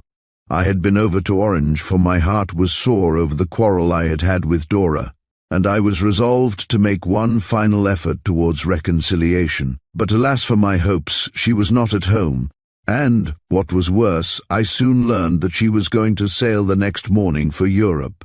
This news, coming as it did without warning, affected me seriously, for I knew if she escaped from my influence at this time I should certainly lose her forever, for the gentleman concerning whom we had quarrelled was a much better match for her than I, and almost equally in love. However, her father, who had always been my friend, did not look upon this same gentleman's advantages with as favourable an eye as she did, and when he heard I was in the house, he came hurrying into my presence, with excitement written in every line of his fine face. "Ah, Dick, my boy," he exclaimed joyfully, "how opportune this is! I was wishing you would come, for, do you know, Appleby has taken passage on board the same steamer as Dora, and if he and she cross together, they will certainly come to an understanding, and that will not be fair to you or pleasing to me, and I do not care who knows it." I gave him one look and sank, quite overwhelmed, into the seat nearest me. Appleby was the name of my rival, and I quite agreed with her father that the tete-a-tetes afforded by an ocean voyage would surely put an end to the hopes which I had so long and secretly cherished. "Does she know he is going? Did she encourage him?" I stammered. But the old man answered genially, "Oh, she knows, but I cannot say anything positive about her having encouraged him. The fact is, Dick, she still holds a soft place in her heart for you, and if you were going to be of the party, well, I think you would come off conqueror yet." "Then I will be of the party," I cried. "It is only 6 now, and I can be in New York by 7. That gives me 5 hours before midnight, time enough in which to arrange my plans, see Richter, and make everything ready for sailing in the morning." "Dick, you are a trump," exclaimed the gratified father. "You have a spirit I like, and if Dora does not like it too, then I am mistaken in her good sense. But can you leave your patients?" "Just now I have but one patient who is in anything like a critical condition," I replied, "and her case Richter understands almost as well as I do myself. I will have to see her this evening, of course, and explain, but there is time for that if I go now. The steamer sails at 9. "Precisely. Do not tell Dora that I expect to be there. Let her be surprised." "Dear girl, she is quite well, I hope?" "Yes, very well. Only going over with her aunt to do some shopping. A poor outlook for a struggling physician, you think?" "Well, I don't know about that. She is just the kind of a girl to go from one extreme to another. If she once loves you, she will not care any longer about Paris fashions." "She shall love me," I cried, and left him in a great hurry to catch the first train for Hoboken. It seemed wild, this scheme, but I determined to pursue it. I loved Dora too much to lose her, and if 3 weeks' absence would procure me the happiness of my life, why should I hesitate to avail myself of the proffered opportunity? I rode on air as the express I had taken shot from station to station, and by the time I had arrived at Christopher Street Ferry, my plans were all laid and my time disposed of till midnight. It was therefore with no laggard step I hurried to my office, nor was it with any ordinary feelings of impatience that I found Richter out. For this was not his usual hour for absenting himself, and I had much to tell him and many advices to give. It was the first balk I had received, and I was fuming over it, when I saw what looked like a package of books lying on the table before me, and though it was addressed to my partner, I was about to take it up, when I heard my name uttered in a tremulous tone, and turning, saw a man standing in the doorway, who, the moment I met his eye, advanced into the room and said, "Oh, doctor, I have been waiting for you an hour. Mrs. Warner has been taken very bad, sir, and she prays that you will not delay a moment before coming to her. It is something serious, I fear, and she may have died already, for she would have no one else but you, and it is now an hour since I left her." "And who are you?" I asked, for though I knew Mrs. Warner well, she is the patient to whom I have already referred. I did not know her messenger. "I am a servant in the house where she was taken ill." "Then she is not at home?" "No, sir, she is in 2nd Avenue. "I am very sorry," I began, "but I have not the time." But he interrupted eagerly, "There is a carriage at the door. We thought you might not have your phaeton ready." I had noticed the carriage. "Very well," said I. "I will go, but first let me write a line." "Oh, sir," the man broke in pleadingly, "do not wait for anything. She is really very bad, and I heard her calling for you as I ran out of the house." "She had her voice then?" I ventured, somewhat distrustful of the whole thing and yet not knowing how to refuse the man, especially as it was absolutely necessary for me to see Mrs. Warner that night and get her consent to my departure before I could think of making further plans. So, leaving word for Richter to be sure and wait for me if he came home before I did, I signified to Mrs. Warner's messenger that I was ready to go with him, and immediately took a seat in the carriage which had been provided for me. The man at once jumped up on the box beside the driver, and before I could close the carriage door we were off, riding rapidly down 7th Avenue. As we went, the thought came, what if Mrs. Warner will not let me off? But I dismissed the fear at once, for this patient of mine is an extremely unselfish woman, and if she were not too ill to grasp the situation, would certainly sympathize with the strait I was in and consent to accept Richter's services in place of my own, especially as she knows and trusts him. When the carriage stopped, it was already dark, and I could distinguish little of the house I entered, save that it was large and old, and did not look like an establishment where a man's servant would be likely to be kept. "Is Mrs. Warner here?" I asked of the man who was slowly getting down from the box. "Yes, sir," he answered quickly, and I was about to ring the bell before me, when the door opened and a young German girl, courtesying slightly, welcomed me in, saying, "Mrs. Warner is upstairs, sir, in the front room, if you please." Not doubting her, but greatly astonished at the barren aspect of the place I was in, I stumbled up the faintly lighted stairs before me and entered the great front room. It was empty, but through an open door at the other end I heard a voice saying, "He has come, madam," and anxious to see my patient, whose presence in this desolate house I found it harder and harder to understand. I stepped into the room where she presumably lay. Alas, for my temerity in doing so, for no sooner had I crossed the threshold than the door by which I had entered closed with a click unlike any I had ever heard before, and when I turned to see what it meant, another click came from the opposite side of the room, and I perceived, with a benumbed sense of wonder, that the one person whose somewhat shadowy figure I had encountered on entering had vanished from the place, and that I was shut up alone in a room without visible means of egress. This was startling, and hard to believe at first, but after I had tried the door by which I had entered and found it securely locked, and then bounding to the other side of the room, tried the opposite one with the same result, I could not but acknowledge I was caught. What did it mean? Caught, and I was in haste, mad haste. Filling the room with my cries, I shouted for help and a quick release, but my efforts were naturally fruitless, and after exhausting myself in vain I stood still and surveyed, with what equanimity was left me, the appearance of the dreary place in which I had thus suddenly become entrapped. Chapter 3. It was a small square room, and I shall not soon forget with what a foreboding shudder I observed that its 4 blank walls were literally unbroken by a single window, for this told me that I was in no communication with the street, and that it would be impossible for me to summon help from the outside world. The single gas jet burning in a fixture hanging from the ceiling was the only relief given to the eye in the blank expanse of white wall that surrounded me, while as to furniture the room could boast of nothing more than an old-fashioned black walnut table and 2 chairs, the latter cushioned but stiff in the back and generally dilapidated in appearance. The only sign of comfort about me was a tray that stood on the table, containing a couple of bottles of wine and 2 glasses.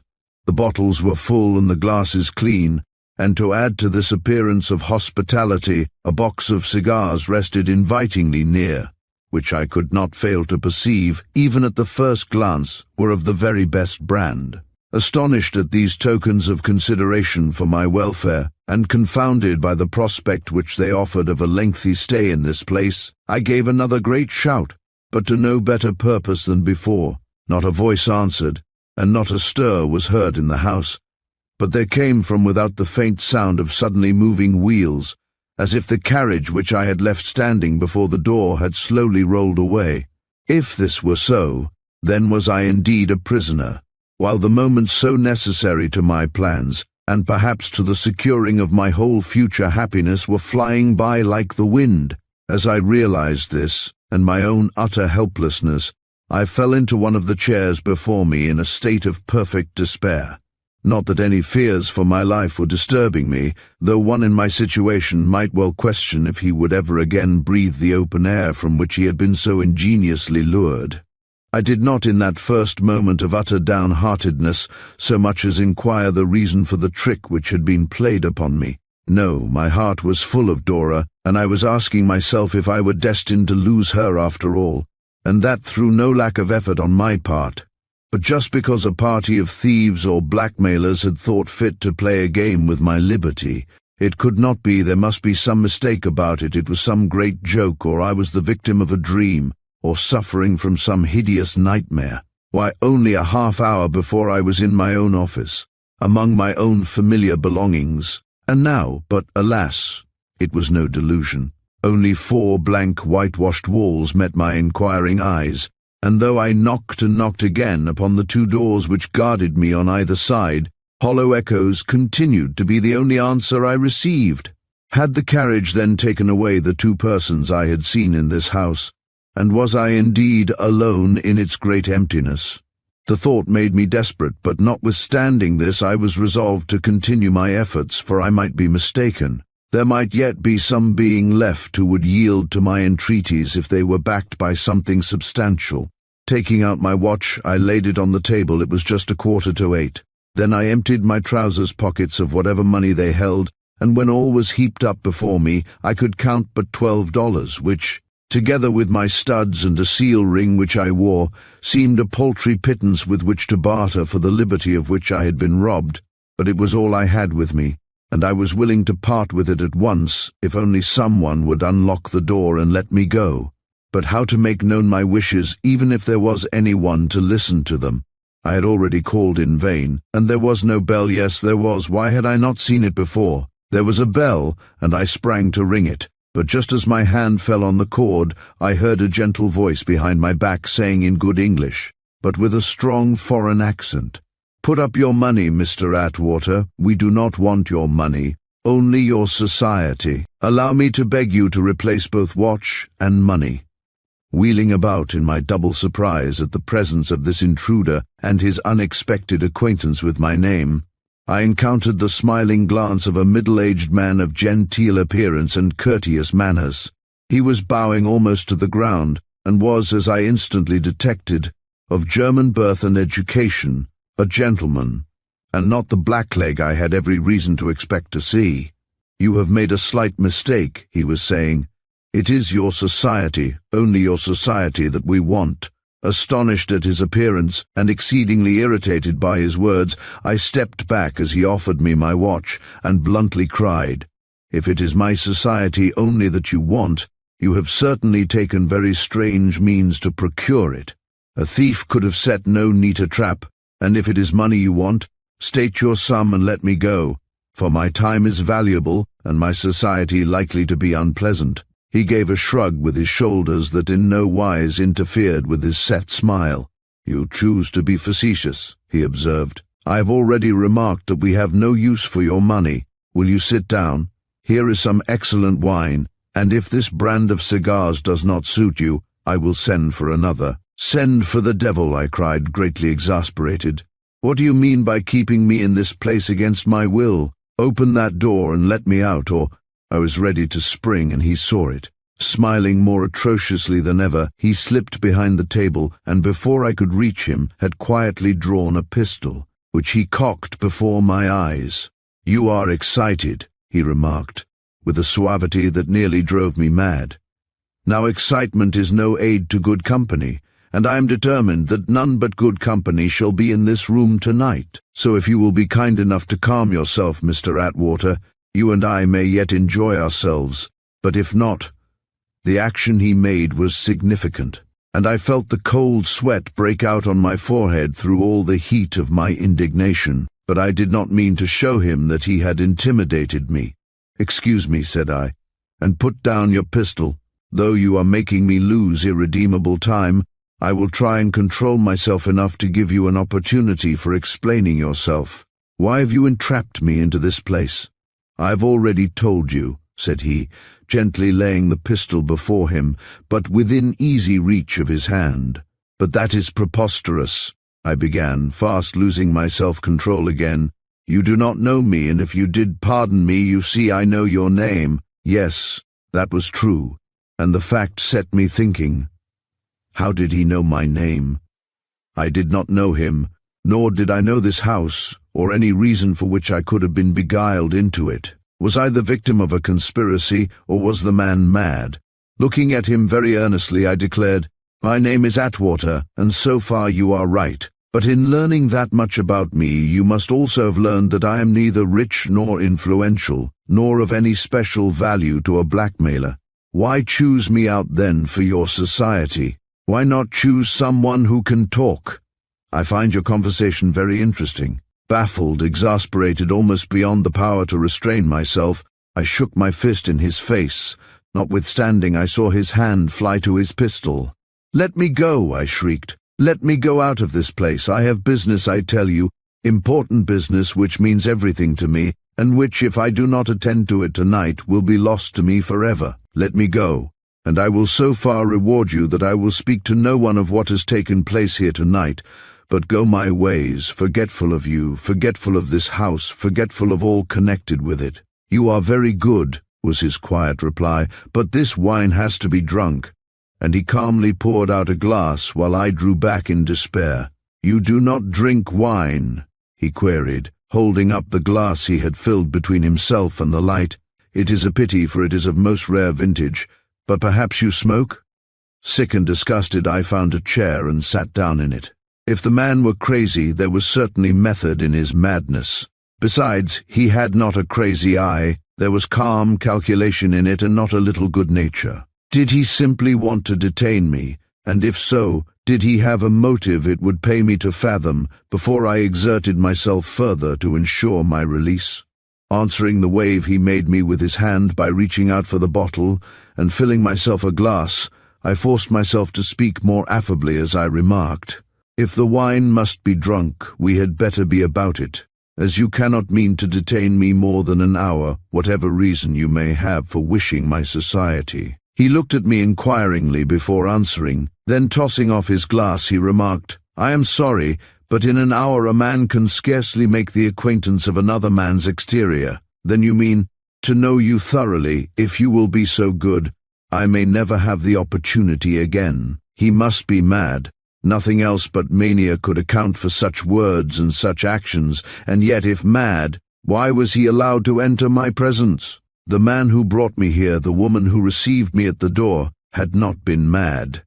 "And I must stay here," I began, "till I am quite satisfied. I am afraid that will take till morning." I gave a cry of despair, and then in my utter desperation spoke up to him as I would to a man of feeling. "You don't know what you are doing. You don't know what I shall suffer by any such cruel detention. This night is not like other nights to me. This is a special night in my life, and I need it.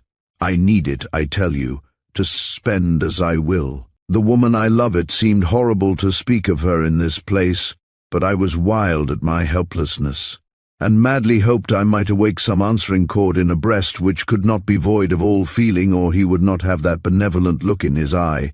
"The woman I love," I repeated, "sails for Europe tomorrow. We have quarreled, but she still cares for me, and if I can sail on the same steamer we will yet make up and be happy. At what time does this steamer start?" "At 9 in the morning. Well, you shall leave this house at 8. If you go directly to the steamer you will be in time." But, I panted, "I have made no arrangements. I shall have to go to my lodgings, write letters, get money. I ought to be there at this moment. Have you no mercy on a man who never did you wrong, and only asks quit you and forget the precious hour you have made him lose?" "I am sorry," he said. "It is certainly quite unfortunate, but the door will not be opened before 8. There is really no one in the house to unlock it." "And do you mean to say," I cried aghast, "that you could not open that door if you would, that you are locked in here as well as I, and that I must remain here till morning, no matter how I feel or you feel? Will you not take a cigar?" he asked. Then I began to see how useless it was to struggle, and visions of Dora leaning on the steamer rail with that serpent whispering soft entreaties in her ear came rushing before me, till I could have wept in my jealous chagrin. "It is cruel, base, devilish," I began. "If you had the excuse of wanting money and took this method of wringing my all from me, I could have patience, but to entrap and keep me here for nothing, when my whole future happiness is trembling in the balance, is the work of a fiend, and—" I made a sudden pause, for a strange idea had struck me. Chapter 4. What if this man, these men, and this woman were in league with him whose rivalry I feared, and whom I had intended to supplant on the morrow? It was a wild surmise, but was it any wilder than to believe I was held here for a mere whim, a freak, a joke, as this bowing, smiling man before me would have me believe? Rising in fresh excitement, I struck my hand on the table. "You want to keep me from going on the steamer," I cried. "That other wretch who loves her has paid you, But that other wretch could not know that I was meditating any such unusual scheme as following him without a full day's warning. I thought of this even before I had finished my sentence, and did not need the blank astonishment in the face of the man before me to convince me that I had given utterance to a foolish accusation. "It would have been some sort of a motive for your actions," I humbly added, as I sank back from my hostile attitude. "Now you have none." I thought he bestowed upon me a look of quiet pity, but if so, he soon hid it with his uplifted glass. "Forget the girl," said he. "I know of a dozen just as pretty." I was too indignant to answer. "Women are the bane of life," he now sententiously exclaimed. "They are ever intruding themselves between a man and his comfort, as for instance just now between yourself and this good wine." I caught up the bottle in sheer desperation. "Don't talk of them," I cried, "and I will try and drink. I almost wish there was poison in the glass. My death here might bring punishment upon you." He shook his head, totally unmoved by my passion. "We deal punishment, not receive it. It would not worry me in the least to leave you lying here upon the floor."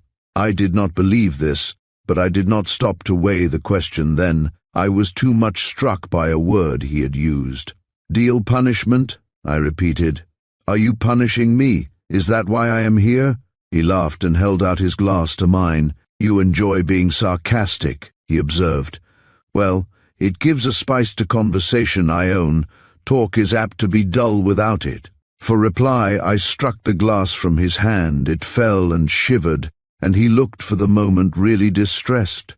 "I had rather you had struck me," he remarked, "for I have an answer for an injury like that, but for a broken glass." He sighed and looked dolefully at the pieces on the floor. Mortified and somewhat ashamed, I put down my own glass. "You should not have exasperated me," I cried, and walked away beyond temptation to the other side of the room. His spirits had received a dampener, but in a few minutes he seized upon a cigar and began smoking. As the wreaths curled over his head, he began to talk, and this time it was on subjects totally foreign to myself and even to himself. It was good talk, that I recognized, though I hardly listened to what he said. I was asking myself what time it had now got to be, and what was the meaning of my incarceration, till my brain became weary, and I could scarcely distinguish the topic he discussed. But he kept on for all my seeming, and indeed real indifference, kept on hour after hour in a monologue he endeavored to make interesting, and which probably would have been so if the time and occasion had been fit for my enjoying it.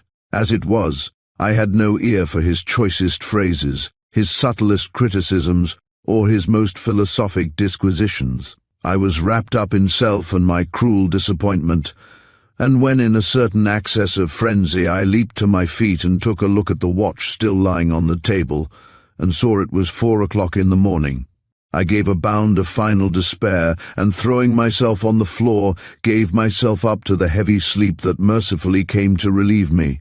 I was roused by feeling a touch on my breast. Clapping my hand to the spot where I had felt the intruding hand, I discovered that my watch had been returned to my pocket. Drawing it out, I first looked at it and then cast my eyes quickly about the room. There was no one with me, and the doors stood open between me and the hall. It was 8 o'clock, as my watch had just told me. That I rushed from the house and took the shortest road to the steamer goes without saying. I could not cross the ocean with Dora, but I might yet see her, and tell her how near I came to giving her my company on that long voyage which now would only serve to further the ends of my rival. But when, after torturing delays on cars and ferry boats, and incredible efforts to pierce a throng that was equally determined not to be pierced, I at last reached the wharf, it was to behold her, just as I had fancied in my wildest moments, leaning on a rail of the ship and listening, while she abstractedly waved her hand to some friends below, to the words of the man who had never looked so handsome to me, or so odious as at this moment of his unconscious triumph. Her father was near her, and from his eager attitude and rapidly wandering gaze, I saw that he was watching for me. At last he spied me struggling aboard, and immediately his face lighted up in a way which made me wish he had not thought it necessary to wait for my anticipated meeting with his daughter. "Ah, Dick, you are late," he began effusively, as I put foot on deck.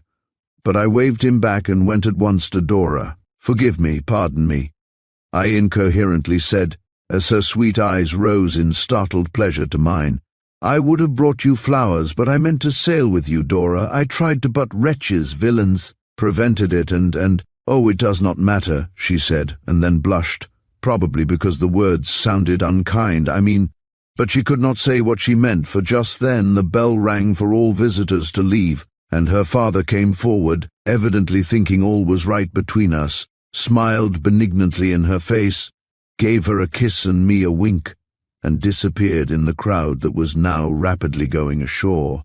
I felt that I must follow, but I gave her one look and one squeeze of the hand, and then as I saw her glances wander to his face, I groaned in spirit, stammered some words of choking sorrow, and was gone, before her embarrassment would let her speak words, which I knew would only add to my grief and make this hasty parting unendurable.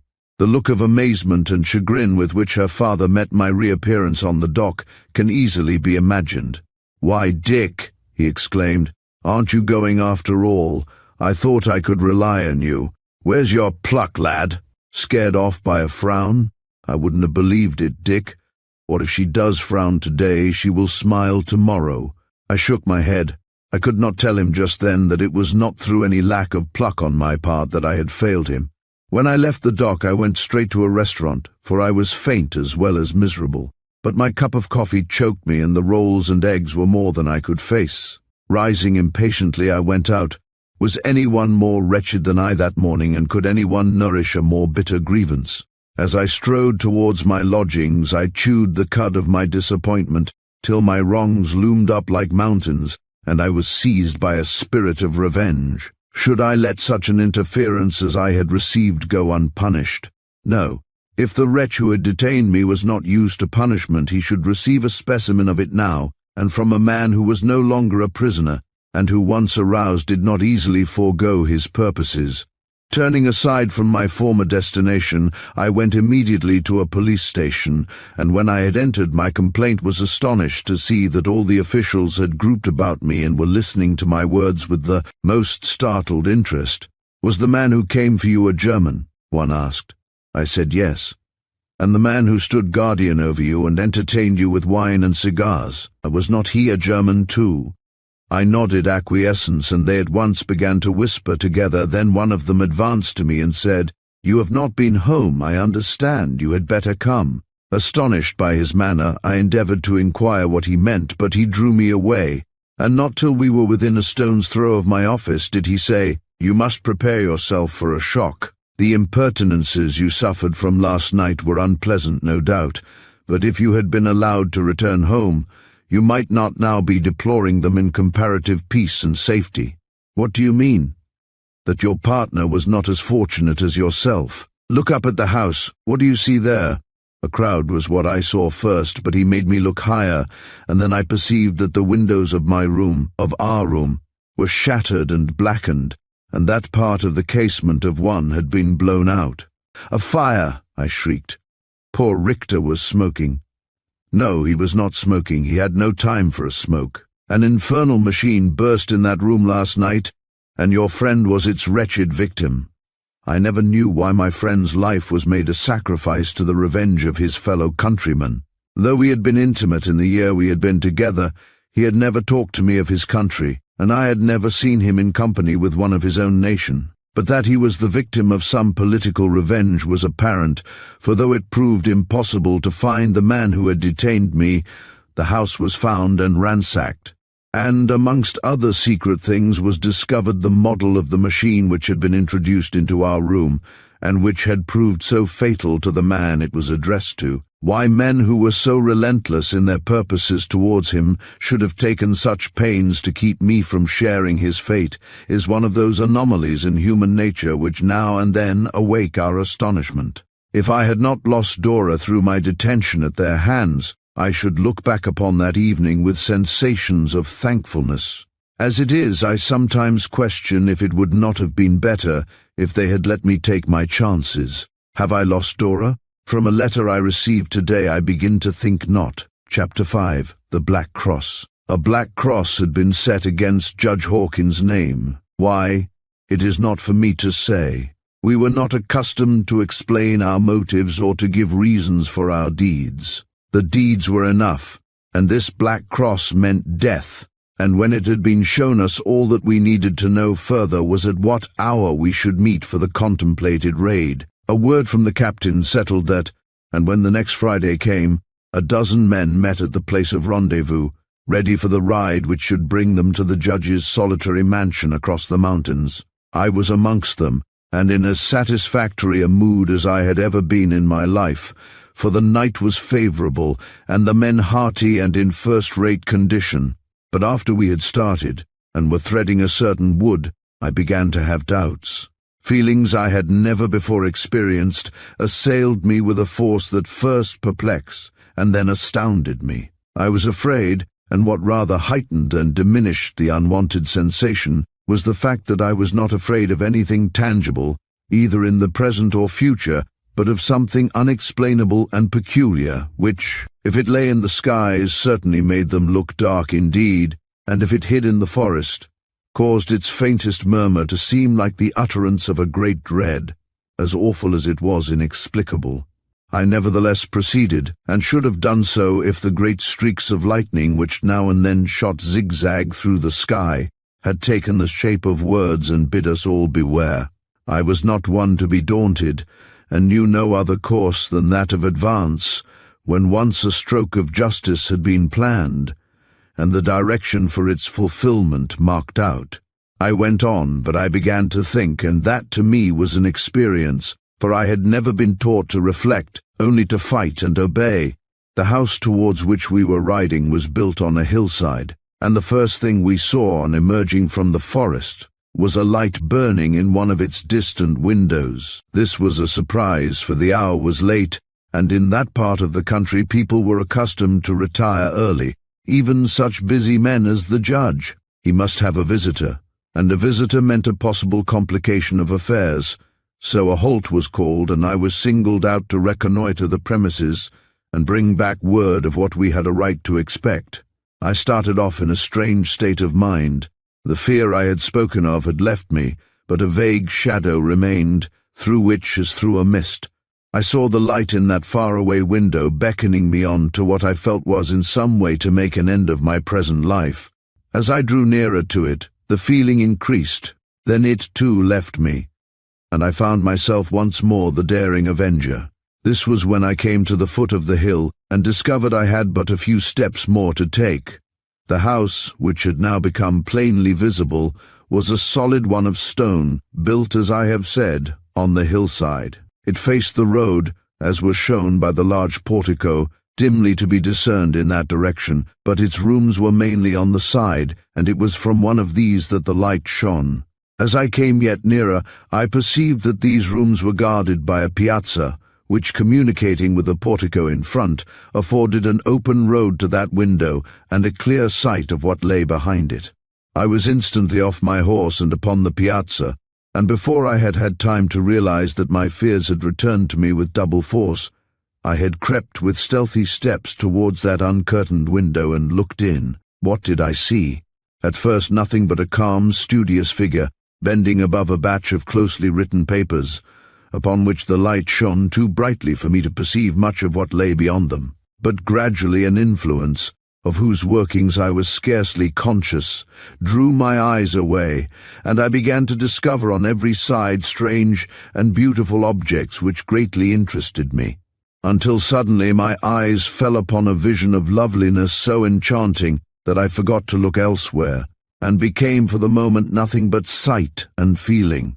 It was a picture, or so I thought in that first instant of awe and delight, but presently I saw that it was a woman, living and full of the thoughts that had never been mine, and at the discovery a sudden trembling seized me, for I had never seen anything in heaven or earth like her beauty, while she saw nothing but the man who was bending over his papers. There was a door or something dark behind her, and against it her tall, strong figure, clad in a close white gown, stood out with a distinctness that was not altogether earthly, but it was her face that held me, and made of me from moment to moment a new man, for in it I discerned what I had never believed in till now, devotion that had no limit. and love which asked nothing in return. She seemed to be faltering on the threshold of that room, like one who would like to enter but does not dare, and in a moment, with a smile that pierced me through and through, she turned as if to go. Instantly I forgot everything but my despair, and leaned forward with an impetuosity that betrayed my presence, for she glanced quickly towards the window and, seeing me, turned pale, even while she rose in height till I felt myself shrink and grow small before her. Thrusting out her hand, she caught from the table before her what looked like a small dagger, and holding it up, advanced upon me with blazing eyes and parted lips, not seeing that the judge had risen to his feet, not seeing anything but my face glued against the pane, and staring with an expression that must have struck her to the heart as surely as her look pierced mine. When she was almost upon me, I turned and fled. Hell could not have frightened me, but heaven did, and for me that woman was heaven, whether she smiled or frowned, gazed upon another with love, or raised a dagger to strike me to the ground. How soon I met my mates I cannot say. In a few minutes doubtless, for they had stolen after me and had detected me running away from the window. I was forced to tell my tale, and I told it unhesitatingly, for I knew I could not save him if I wanted to, and I knew I should save her or die in the attempt. He is alone there with a girl, I announced. Whether she is his wife or not I cannot say, but there is no cross against her name, and I ask that she be spared not only from sharing his fate, but from the sight of his death, for she loves him. This from me. No wonder the captain stared, then laughed. But I did not laugh in return, and being the strongest man in the band, and the surest with my rifle, he did not trifle long, but listened to my plans, and in part consented to them, so that I retreated to my post at the gateway with something like confidence, while he, approaching the door, lifted the knocker and let it fall with a resounding clang that must have rung like a knell of death to the hearts within. For the judge knew our errand. I saw it in his face when he rose to his feet, and he had no hope, for we had never failed in our attempts, and the house, though strongly built, was easily assailable. While the captain knocked, 3 men had scaled the portico and were ready to enter the open windows, if the judge refused to appear or offered any resistance to what was known as the captain's will. "Death to the judge!" was the cry, and it was echoed not only at the door, but around the house, where the rest of the men had drawn a cordon ready to waylay anyone who sought to escape. Death to the judge! And the judge was loved by that woman, and would be mourned by her till but a voice is speaking, a voice from out that great house, and it asks what is wanted and what the meaning is of these threats of death. And the captain answers short and sharp, "The Ku Klux commands but never explains. What it commands now is for Judge Hawkins to come forth. If he shrinks or delays, his house will be entered and burnt. But if he will come out and meet like a man what awaits him, his house shall go free, and his family remain unmolested." "And what is it that awaits him?" pursued the voice. 4 bullets from 4 unerring rifles," returned the captain. "It is well, he will come forth," cried the voice, and then in a huskier tone, "Let me kiss the woman I love. I will not keep you long." And the captain answered nothing, only counted out clearly and steadily, 1, 2, 3, up to 100, then he paused, turned, and lifted his hand, when instantly our 4 rifles rose, and at the same moment the door, with a faint grating sound I shall never forget, slowly opened, and the firm, unshrinking figure of the judge appeared. We did not delay. One simultaneous burst of fire, one loud, quick crack, and his figure fell before our eyes. A sound, a cry from within, then all was still, and the captain, mounting his horse, gave one quick whistle and galloped away. We followed him, but I was the last to mount, and did not follow long, for at the flash of those guns I had seen a smile cross our victim's lip, and my heart was on fire, and I could not rest till I had found my way back to that open doorway and the figure lying within it. There it was, and behind it a house empty as my heart has been since that day. A man's dress covering a woman's form, and over the motionless, perfect features, that same smile which I had seen in the room beyond, and again in the quick glare of the rifles. I had harbored no evil thought concerning her, But when I beheld that smile now sealed and fixed upon her lips, I found the soul I had never known I possessed until that day. Chapter 6. A Mysterious Case. It was a mystery to me, but not to the other doctors. They took, as was natural, the worst possible view of the matter, and accepted the only solution which the facts seemed to warrant. But they are men, and I am a woman. Besides, I knew the nurse well, and I could not believe her capable of willful deceit, much less of the heinous crime which deceit in this case involved. So to me the affair was a mystery. The facts were these: my patient, a young typewriter, seemingly without friends or enemies, lay in a small room of a boarding house, afflicted with a painful but not dangerous malady. Though she was comparatively helpless, her vital organs were strong, and we never had a moment's uneasiness concerning her, till one morning when we found her in an almost dying condition from having taken, as we quickly discovered, a dose of poison instead of the soothing mixture which had been left for her with the nurse. A poison! And no one, not even herself or the nurse, could explain how the same got into the room, much less into her medicine.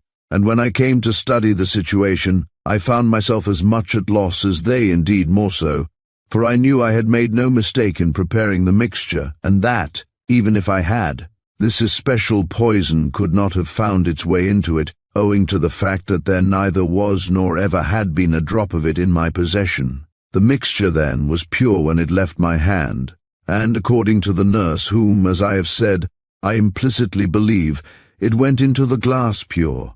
And yet when, 2 hours later, without her having left the room or anybody coming into it, she found occasion to administer the draught, poison was in the cup, and the patient was only saved from death by the most immediate and energetic measures, not only on her part, but on that of Dr. Holmes, whom in her haste and perturbation she had called in from the adjacent house. The patient, young, innocent, unfortunate, but of a strangely courageous disposition, betrayed nothing but the utmost surprise at the peril she had so narrowly escaped. When Dr. Holmes intimated that perhaps she had been tired of suffering, and had herself found means of putting the deadly drug into her medicine, she opened her great grey eyes, with such a look of childlike surprise and reproach that he blushed, and murmured some sort of apology. "Poison myself?" she cried. "When you promise me that I shall get well, you do not know what a horror I have of dying in debt, or you would never say that." This was some time after the critical moment had passed, and there were in the room Mrs. Dayton, the landlady, Dr. Holmes, the nurse, and myself. At the utterance of these words we all felt ashamed and cast looks of increased interest at the poor girl. She was very lovely.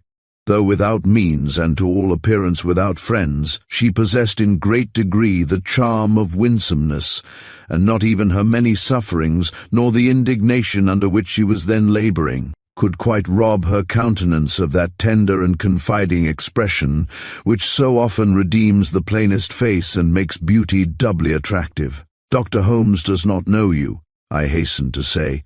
"I do, and utterly repel for you any such insinuation. In return, will you tell me if there is anyone in the world whom you can call your enemy? Though the chief mystery is how so deadly and unusual a poison could have gotten into a clean glass. Without the knowledge of yourself or the nurse, still it might not be amiss to know if there is anyone, here or elsewhere, who for any reason might desire your death." The surprise in the childlike eyes increased rather than diminished. "I don't know what to say," she murmured. "I am so insignificant and feeble a person that it seems absurd for me to talk of having an enemy. Besides, I have none. On the contrary, everyone seems to love me more than I deserve. Haven't you noticed it, Mrs. Dayton?" The landlady smiled and stroked the sick girl's hand. "Indeed," she replied, "I have noticed that people love you, but I have never thought that it was more than you deserved. You are a dear little thing, Addie." And though she knew and I knew that the everyone mentioned by the poor girl meant ourselves, and possibly her unknown employer, we were none the less touched by her words. The more we studied the mystery, the deeper and less explainable did it become, and indeed I doubt if we should have ever got to the bottom of it. If there had not presently occurred in my patient a repetition of the same dangerous symptoms, followed by the same discovery of poison in the glass, and the same failure on the part of herself and nurse to account for it, I was aroused from my bed at midnight to attend her, and as I entered her room and met her beseeching eyes looking upon me from the very shadow of death, I made a vow that I would never cease my efforts till I had penetrated the secret of what certainly looked like a persistent attempt upon this poor girl's life. I went about the matter deliberately. As soon as I could leave her side, I drew the nurse into a corner and again questioned her. The answers were the same as before. Addie had shown distress as soon as she had swallowed her usual quantity of medicine, and in a few minutes more was in a perilous condition. "Did you hand the glass yourself to Addie?" "I did." "Where did you take it from?" "From the place where you left it, the little stand on the farther side of the bed." "And do you mean to say that you had not touched it since I prepared it?" "I do, ma'am." "And that no one else has been in the room?" "No one, ma'am." I looked at her intently. I trusted her, but the best of us are but mortal. "Can you assure me that you have not been asleep during this time?" "Look at this letter I have been writing," she returned. "It is 8 pages long, and it was not begun when you left us at 10 o'clock. I shook my head and fell into a deep reverie. How was that matter to be elucidated, and how was my patient to be saved? Another draught of this deadly poison, and no power on earth could resuscitate her. What should I do, and with what weapons should I combat a danger at once so subtle and so deadly? Reflection brought no decision, and I left the room at last, determined upon but one point, and that was the immediate removal of my patient. But before I had left the house I changed my mind even on this point. Removal of the patient meant safety to her, perhaps, but not the explanation of her mysterious poisoning. I would change the position of her bed, and I would even set a watch over her and the nurse, but I would not take her out of the house. Not yet. And what had produced this change in my plans? The look of a woman whom I met on the stairs. I did not know her, but when I encountered her glance I felt that there was some connection between us, and I was not at all surprised to hear her ask, "And how is Miss Wilcox today?" "Miss Wilcox is very low," I returned. "The least neglect, the least shock to her nerves would be sufficient to make all my efforts useless. Otherwise, she will get well?" I nodded. I had exaggerated the condition of the sufferer, but some secret instinct compelled me to do so. The look which passed over the woman's face satisfied me that I had done well, and though I left the house, it was with the intention of speedily returning and making inquiries into the woman's character and position in the household. I learned little or nothing. That she occupied a good room and paid for it regularly seemed to be sufficient to satisfy Mrs. Dayton. Her name, which proved to be LaRue, showed her to be French, and her promptly paid $10 a week showed her to be respectable. What more could any hard-working landlady require? But I was distrustful. Her face, though handsome, possessed an eager, ferocious look which I could not forget, and the slight gesture with which she had passed me at the close of the short conversation I have given above had a suggestion of triumph in it, which seemed to contain whole volumes of secret and mysterious hate. I went into Miss Wilcox's room very thoughtful. "I am going," but here the nurse held up her hand. "Hark," she whispered. She had just set the clock, and was listening to its striking. I did hark, but not to the clock. "Whose step is that?" I asked after she had left the clock and sat down. "Oh, someone in the next room. The walls here are very thin, only boards in places." I did not complete what I had begun to say. If I could hear steps through the partition, then could our neighbors hear us talk, and what I had determined upon must be kept secret from all outsiders. I drew a sheet of paper toward me and wrote, "I shall stay here tonight. Something tells me that in doing this I shall solve this mystery, but I must appear to go. Take my instructions as usual and bid me good night.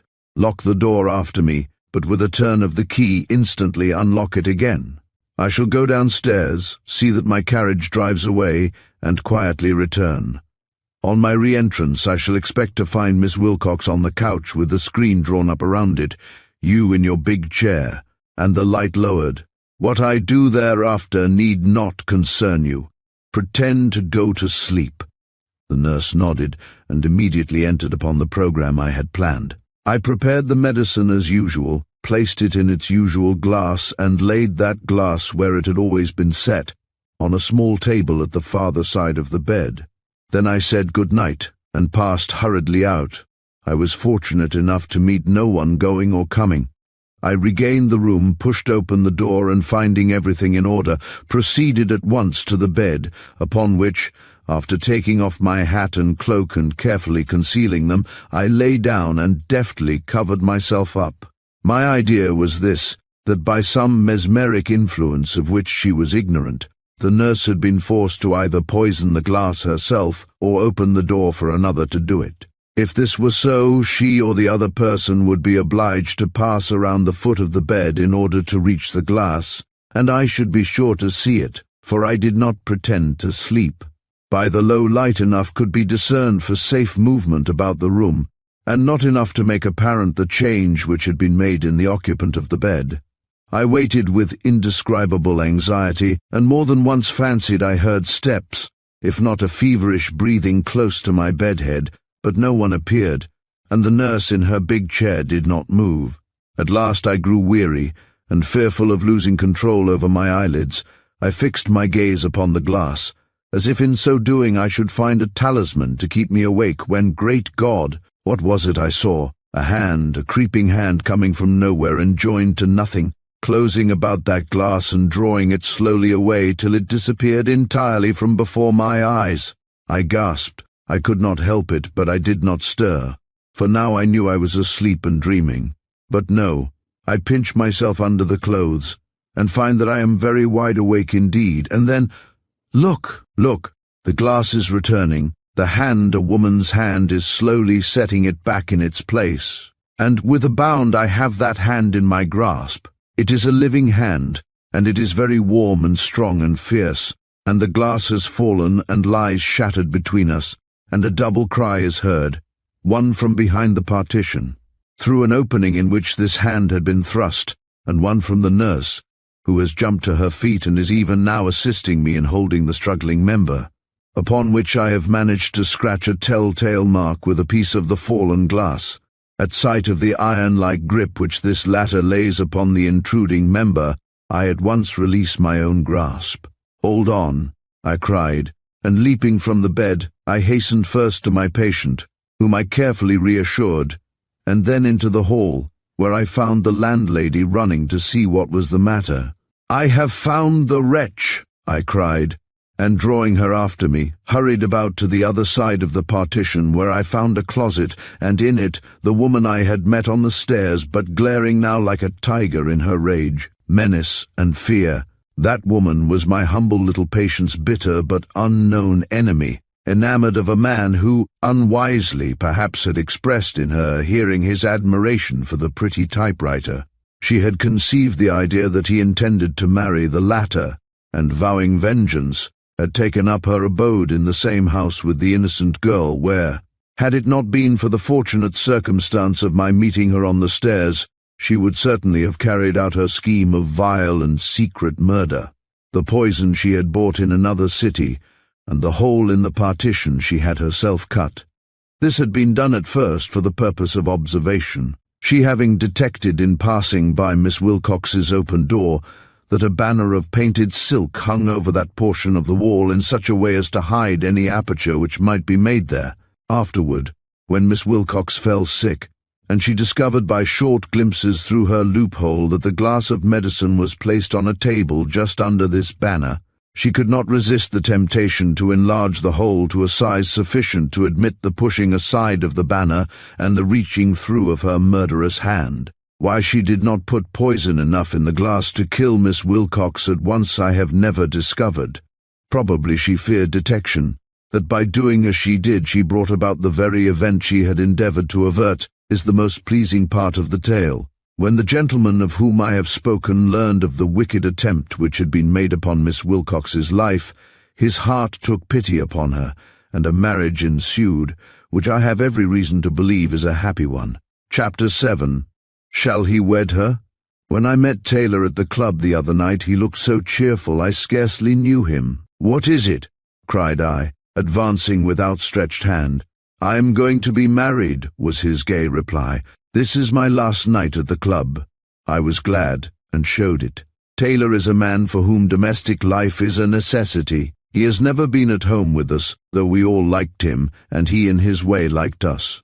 "And who is the fortunate lady?" I inquired, for I had been out of town for some time, and had not as yet been made acquainted with the latest society news. "My intended bride is Mrs. Walworth, the young widow."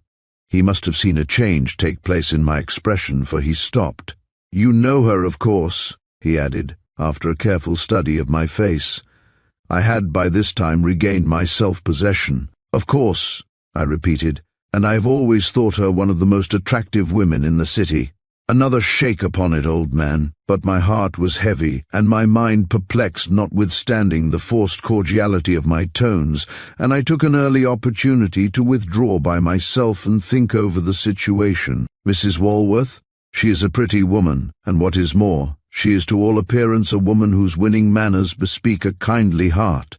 Just the person I contemplated, whom I would pick out for the helpmate of my somewhat exacting friend, if— I paused on that if. It was a formidable one, and grew none the smaller or less important under my broodings.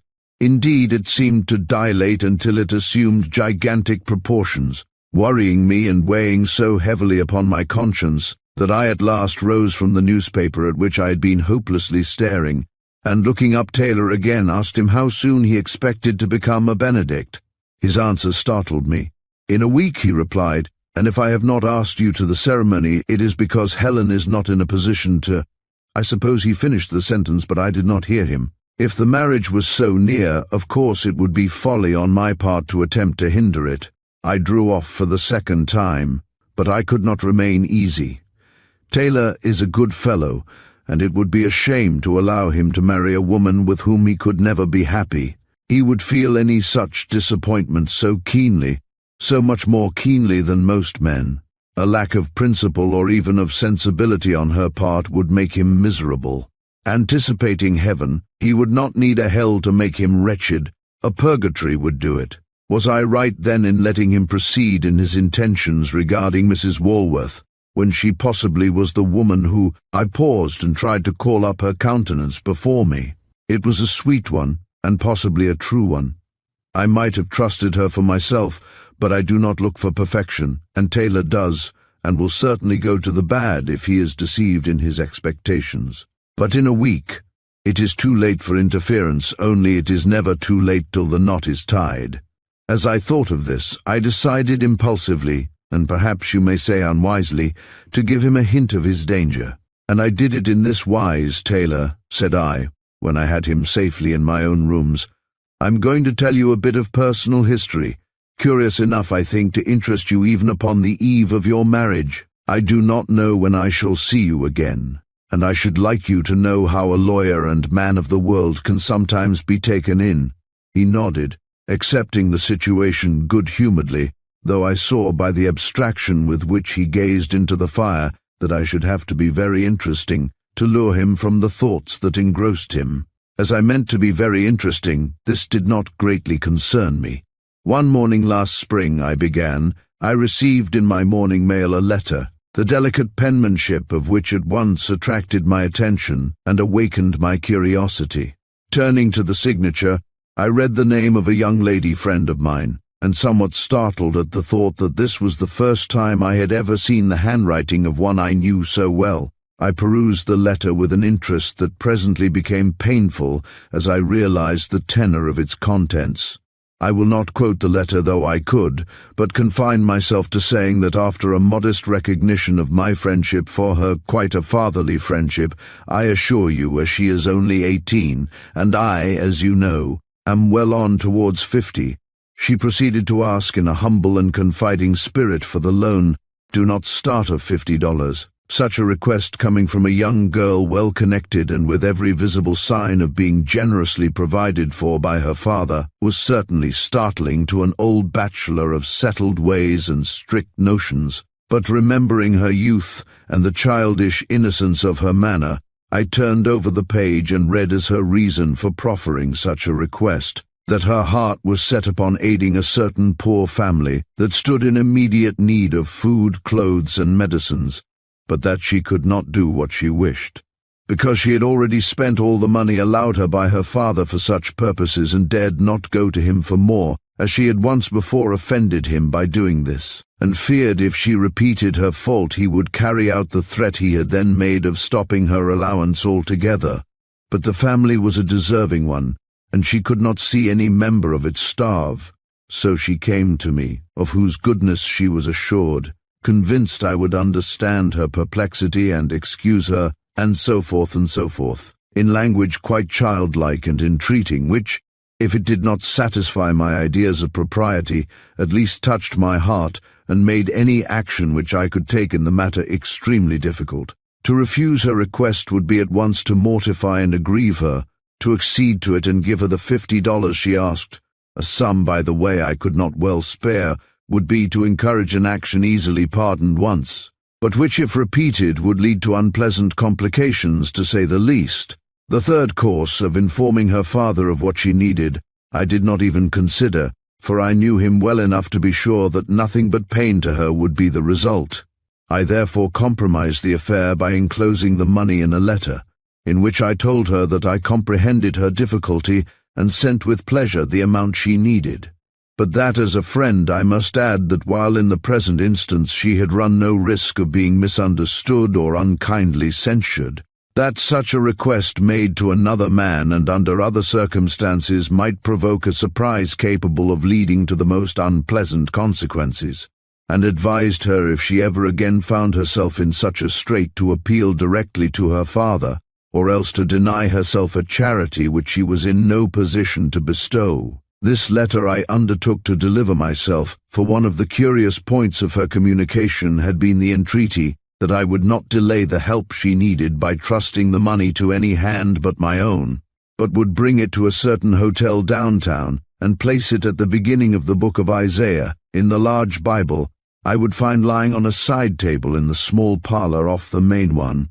She would seek it there before the morning was over, and so, without the intervention of a third party, acquire the means she desired for helping a poor and deserving family.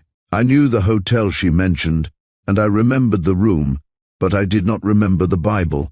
However, it was sure to be in the place she indicated, and though I was not in much sympathy with my errand, I respected her whim and carried the letter downtown. I had reached Main Street and was in sight of the hotel designated, when suddenly on the opposite corner of the street I saw the young girl herself. She looked as fresh as the morning, and smiled so gaily I felt somewhat repaid for the annoyance she had caused me, and gratified that I could cut matters short by putting the letter directly in her hand. I crossed the street to her side. As soon as we were face to face, I said, "How fortunate I am to meet you. Here is the amount you need sealed up in this letter. You see I had it all ready." The face she lifted to mine wore so blank a look that I paused, astonished. "What do you mean?" she asked, her eyes looking straight into mine with such innocence in their clear blue depths, I was at once convinced she knew nothing of the matter with which my thoughts were busy. "I'm very glad to see you, but I do not in the least understand what you mean by the amount I need," and she glanced at the letter I held out with an air of distrust mingled with curiosity. "You cut me short in my efforts to do a charitable action. I heard, no matter how, that you were interested just now in a destitute family, and took this way of assisting you in their behalf." Her blue eyes opened wider. "The poor are always with us," she replied, "but I know of no especial family just now that requires any such help as you intimate.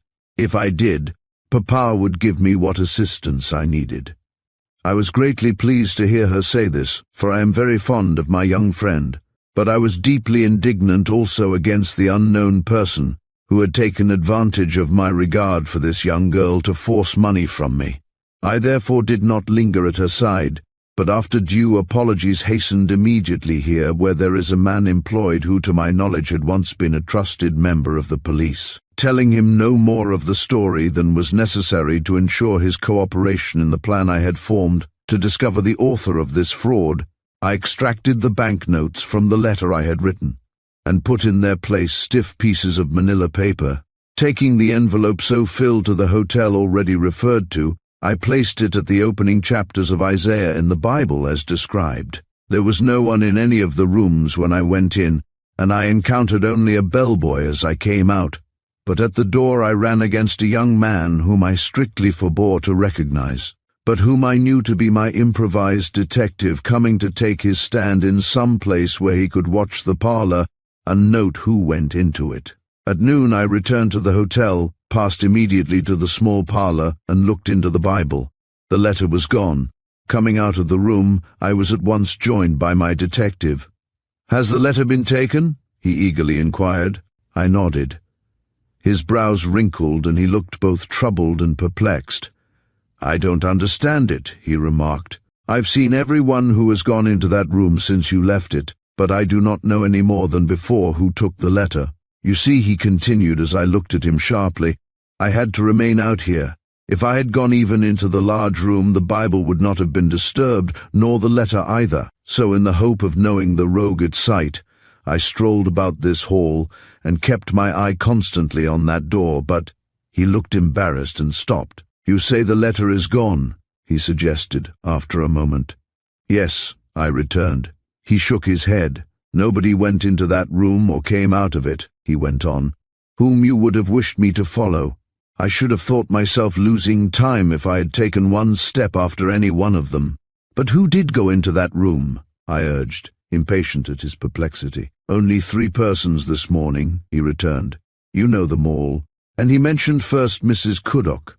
Taylor, who was lending me the superficial attention of a preoccupied man, smiled frankly at the utterance of this name. "Of course, she had nothing to do with such a debasing piece of business," he observed. "Of course not," I repeated, "nor does it seem likely that Miss Dawes could have been concerned in it. Yet my detective told me that she was the next person who went into the parlor." "I do not know Miss Dawes so well," remarked Taylor carelessly. "But I do," said I, "and I would as soon suspect my sister of a dishonorable act as this noble, self-sacrificing woman." "The third person?" suggested Taylor. I got up and crossed the floor. When my back was to him, I said quietly, "Was Mrs. Walworth." The silence that followed was very painful. I did not care to break it, and he doubtless found himself unable to do so. It must have been 5 minutes before either of us spoke. Then he suddenly cried, "Where is that detective, as you call him?" "I want to see him." "Let me see him for you," said I. "I should hardly wish Sudley, discreet as I consider him, to know you had any interest in this affair." Taylor rose and came to where I stood. "You believe," said he, "that she, the woman I am about to marry, is the one who wrote you that infamous letter?" I faced him quite frankly. "I do not feel ready to acknowledge that," I replied. "One of those 3 women took my letter out from the Bible where I placed it. Which of them wrote the lines that provoked it, I do not dare conjecture. You say it was not Mrs. Cuddock. I say it was not Miss Dawes, but—" He broke in upon me impetuously. "Have you the letter?" he asked. I had, and showed it to him. "It is not Helen's handwriting," he said, "nor is it that of Mrs. Cuddock or Miss Dawes." He looked at me for a moment in a wild sort of way. "You think she got someone to write it for her?" he cried. "Helen, my Helen! But it is not so, it cannot be so. Why, Huntley, to have sent such a letter as that over the name of an innocent young girl, who, but for the happy chance of meeting you as she did, might never have had the opportunity of righting herself in your estimation, argues a cold and calculating selfishness, closely allied to depravity. And my Helen is an angel, or so I have always thought her." The depth to which his voice sank in the last sentence showed that for all his seeming confidence, he was not without his doubts. I began to feel very uncomfortable, and not knowing what consolation to offer, I ventured upon the suggestion that he should see Mrs. Walworth and frankly ask her whether she had been to the hotel on Main Street on such a day, and if so, if she had seen a letter addressed to Miss lying on the table of the small parlor.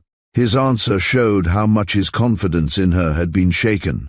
A woman who, for the sake of paying some unworthy debt or of gratifying some whim of feminine vanity, could make use of a young girl's signature to obtain money, would not hesitate at any denial. She would not even blench at my questions.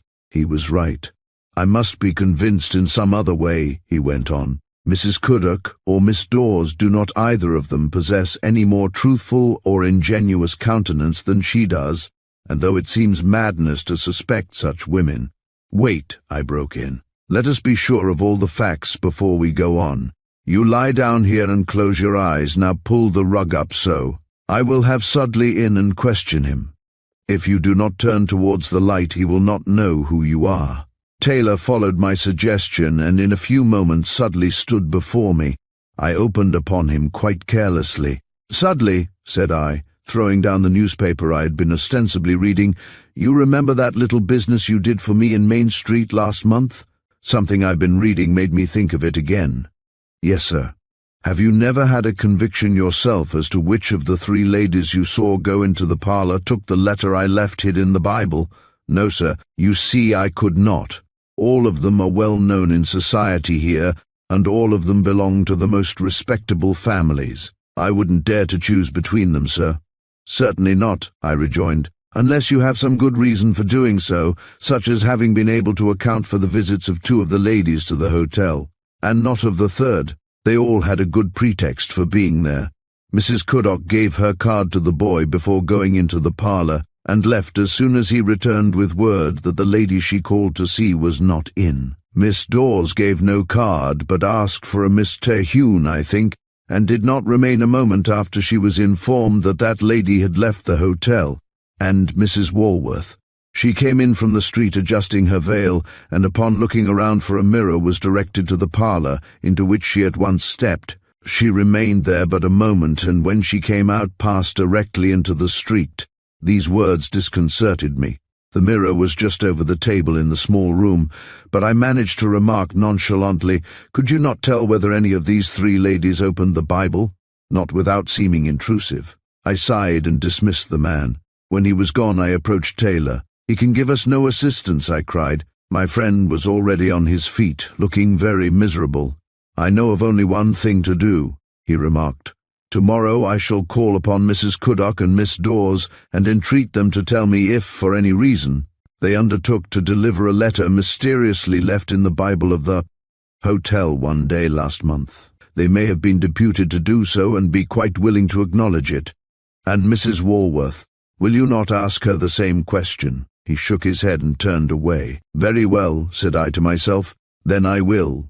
Accordingly, the next day I called upon Mrs. Walworth. Taking her by the hand, I gently forced her to stand for a moment where the light from the one window fell full upon her face. I said, "You must pardon my intrusion upon you at a time when you are naturally so busy, but there is something you can do for me that will rid me of a great anxiety. You remember being in hotel one morning last month?" She was looking quietly up at me, her lips parted, her eyes smiling and expectant. But at the mention of that hotel I thought, and yet I may have been mistaken, that a slight change took place in her expression, if it was only that the glance grew more gentle and the smile more marked. But her voice when she answered was the same as that with which she had uttered her greeting. "I do not remember," she replied, "yet I may have been there. I go to so many places." "Why do you ask?" she inquired. "Because if you were there on that morning and I have been told you were, you may be able to solve a question that is greatly perplexing me." Still the same gentle, inquiring look on her face, only now there was a little furrow of wonder or interest between the eyes. "I had business in that hotel on that morning," I continued. "I had left a letter for a young friend of mine in the Bible that lies on the small table of the inner parlor, and as she never received it, I have been driven into making all kinds of inquiries in the hope of finding some explanation of the fact. As you were there at the time, you may have seen something that would aid me. Is it not possible, Mrs. Walworth?" Her smile, which had faded, reappeared. On the lips which Taylor so much admired, a little pout became visible, and she looked quite enchanting. "I do not even remember being at that hotel at all," she protested. "Did Mr. Taylor say I was there?" she inquired, with just that added look of exquisite naivete which the utterance of a lover's name should call up on the face of a prospective bride. "No," I answered gravely. "Mr. Taylor, unhappily, was not with you that morning." She looked startled. "Unhappily," she repeated. "What do you mean by that word?" And she drew back, looking very much displeased. I had expected this and so was not thrown off my guard. I mean, I proceeded calmly, that if you had had such a companion with you on that morning, I should now be able to put my questions to him, instead of taking your time and interrupting your affairs by my importunities. You will tell me just what you mean, said she earnestly. I was equally emphatic in my reply. That is only just. You ought to know why I trouble you with this matter. It is because this letter of which I speak was taken from its hiding place by someone who went into the hotel parlor between the hours of 10:30 and 12 o'clock, and as to my certain knowledge, only 3 persons crossed its threshold on that especial morning, at that especial time. I naturally appeal to each of them in turn for an answer to the problem that is troubling me.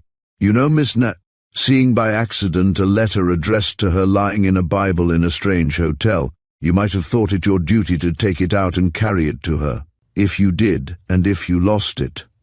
But I didn't, she interrupted warmly.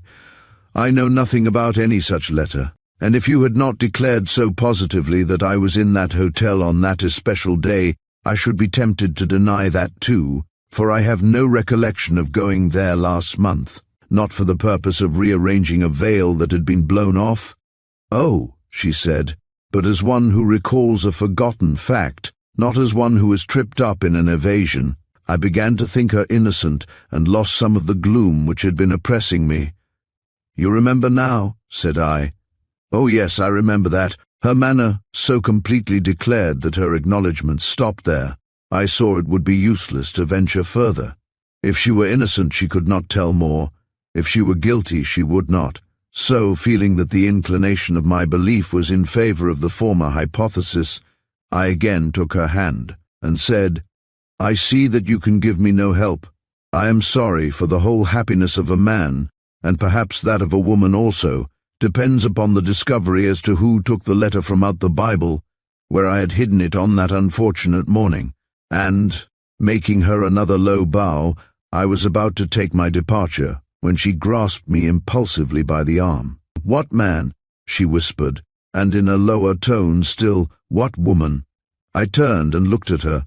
Great heaven, thought I, can such a face hide a selfish and intriguing heart?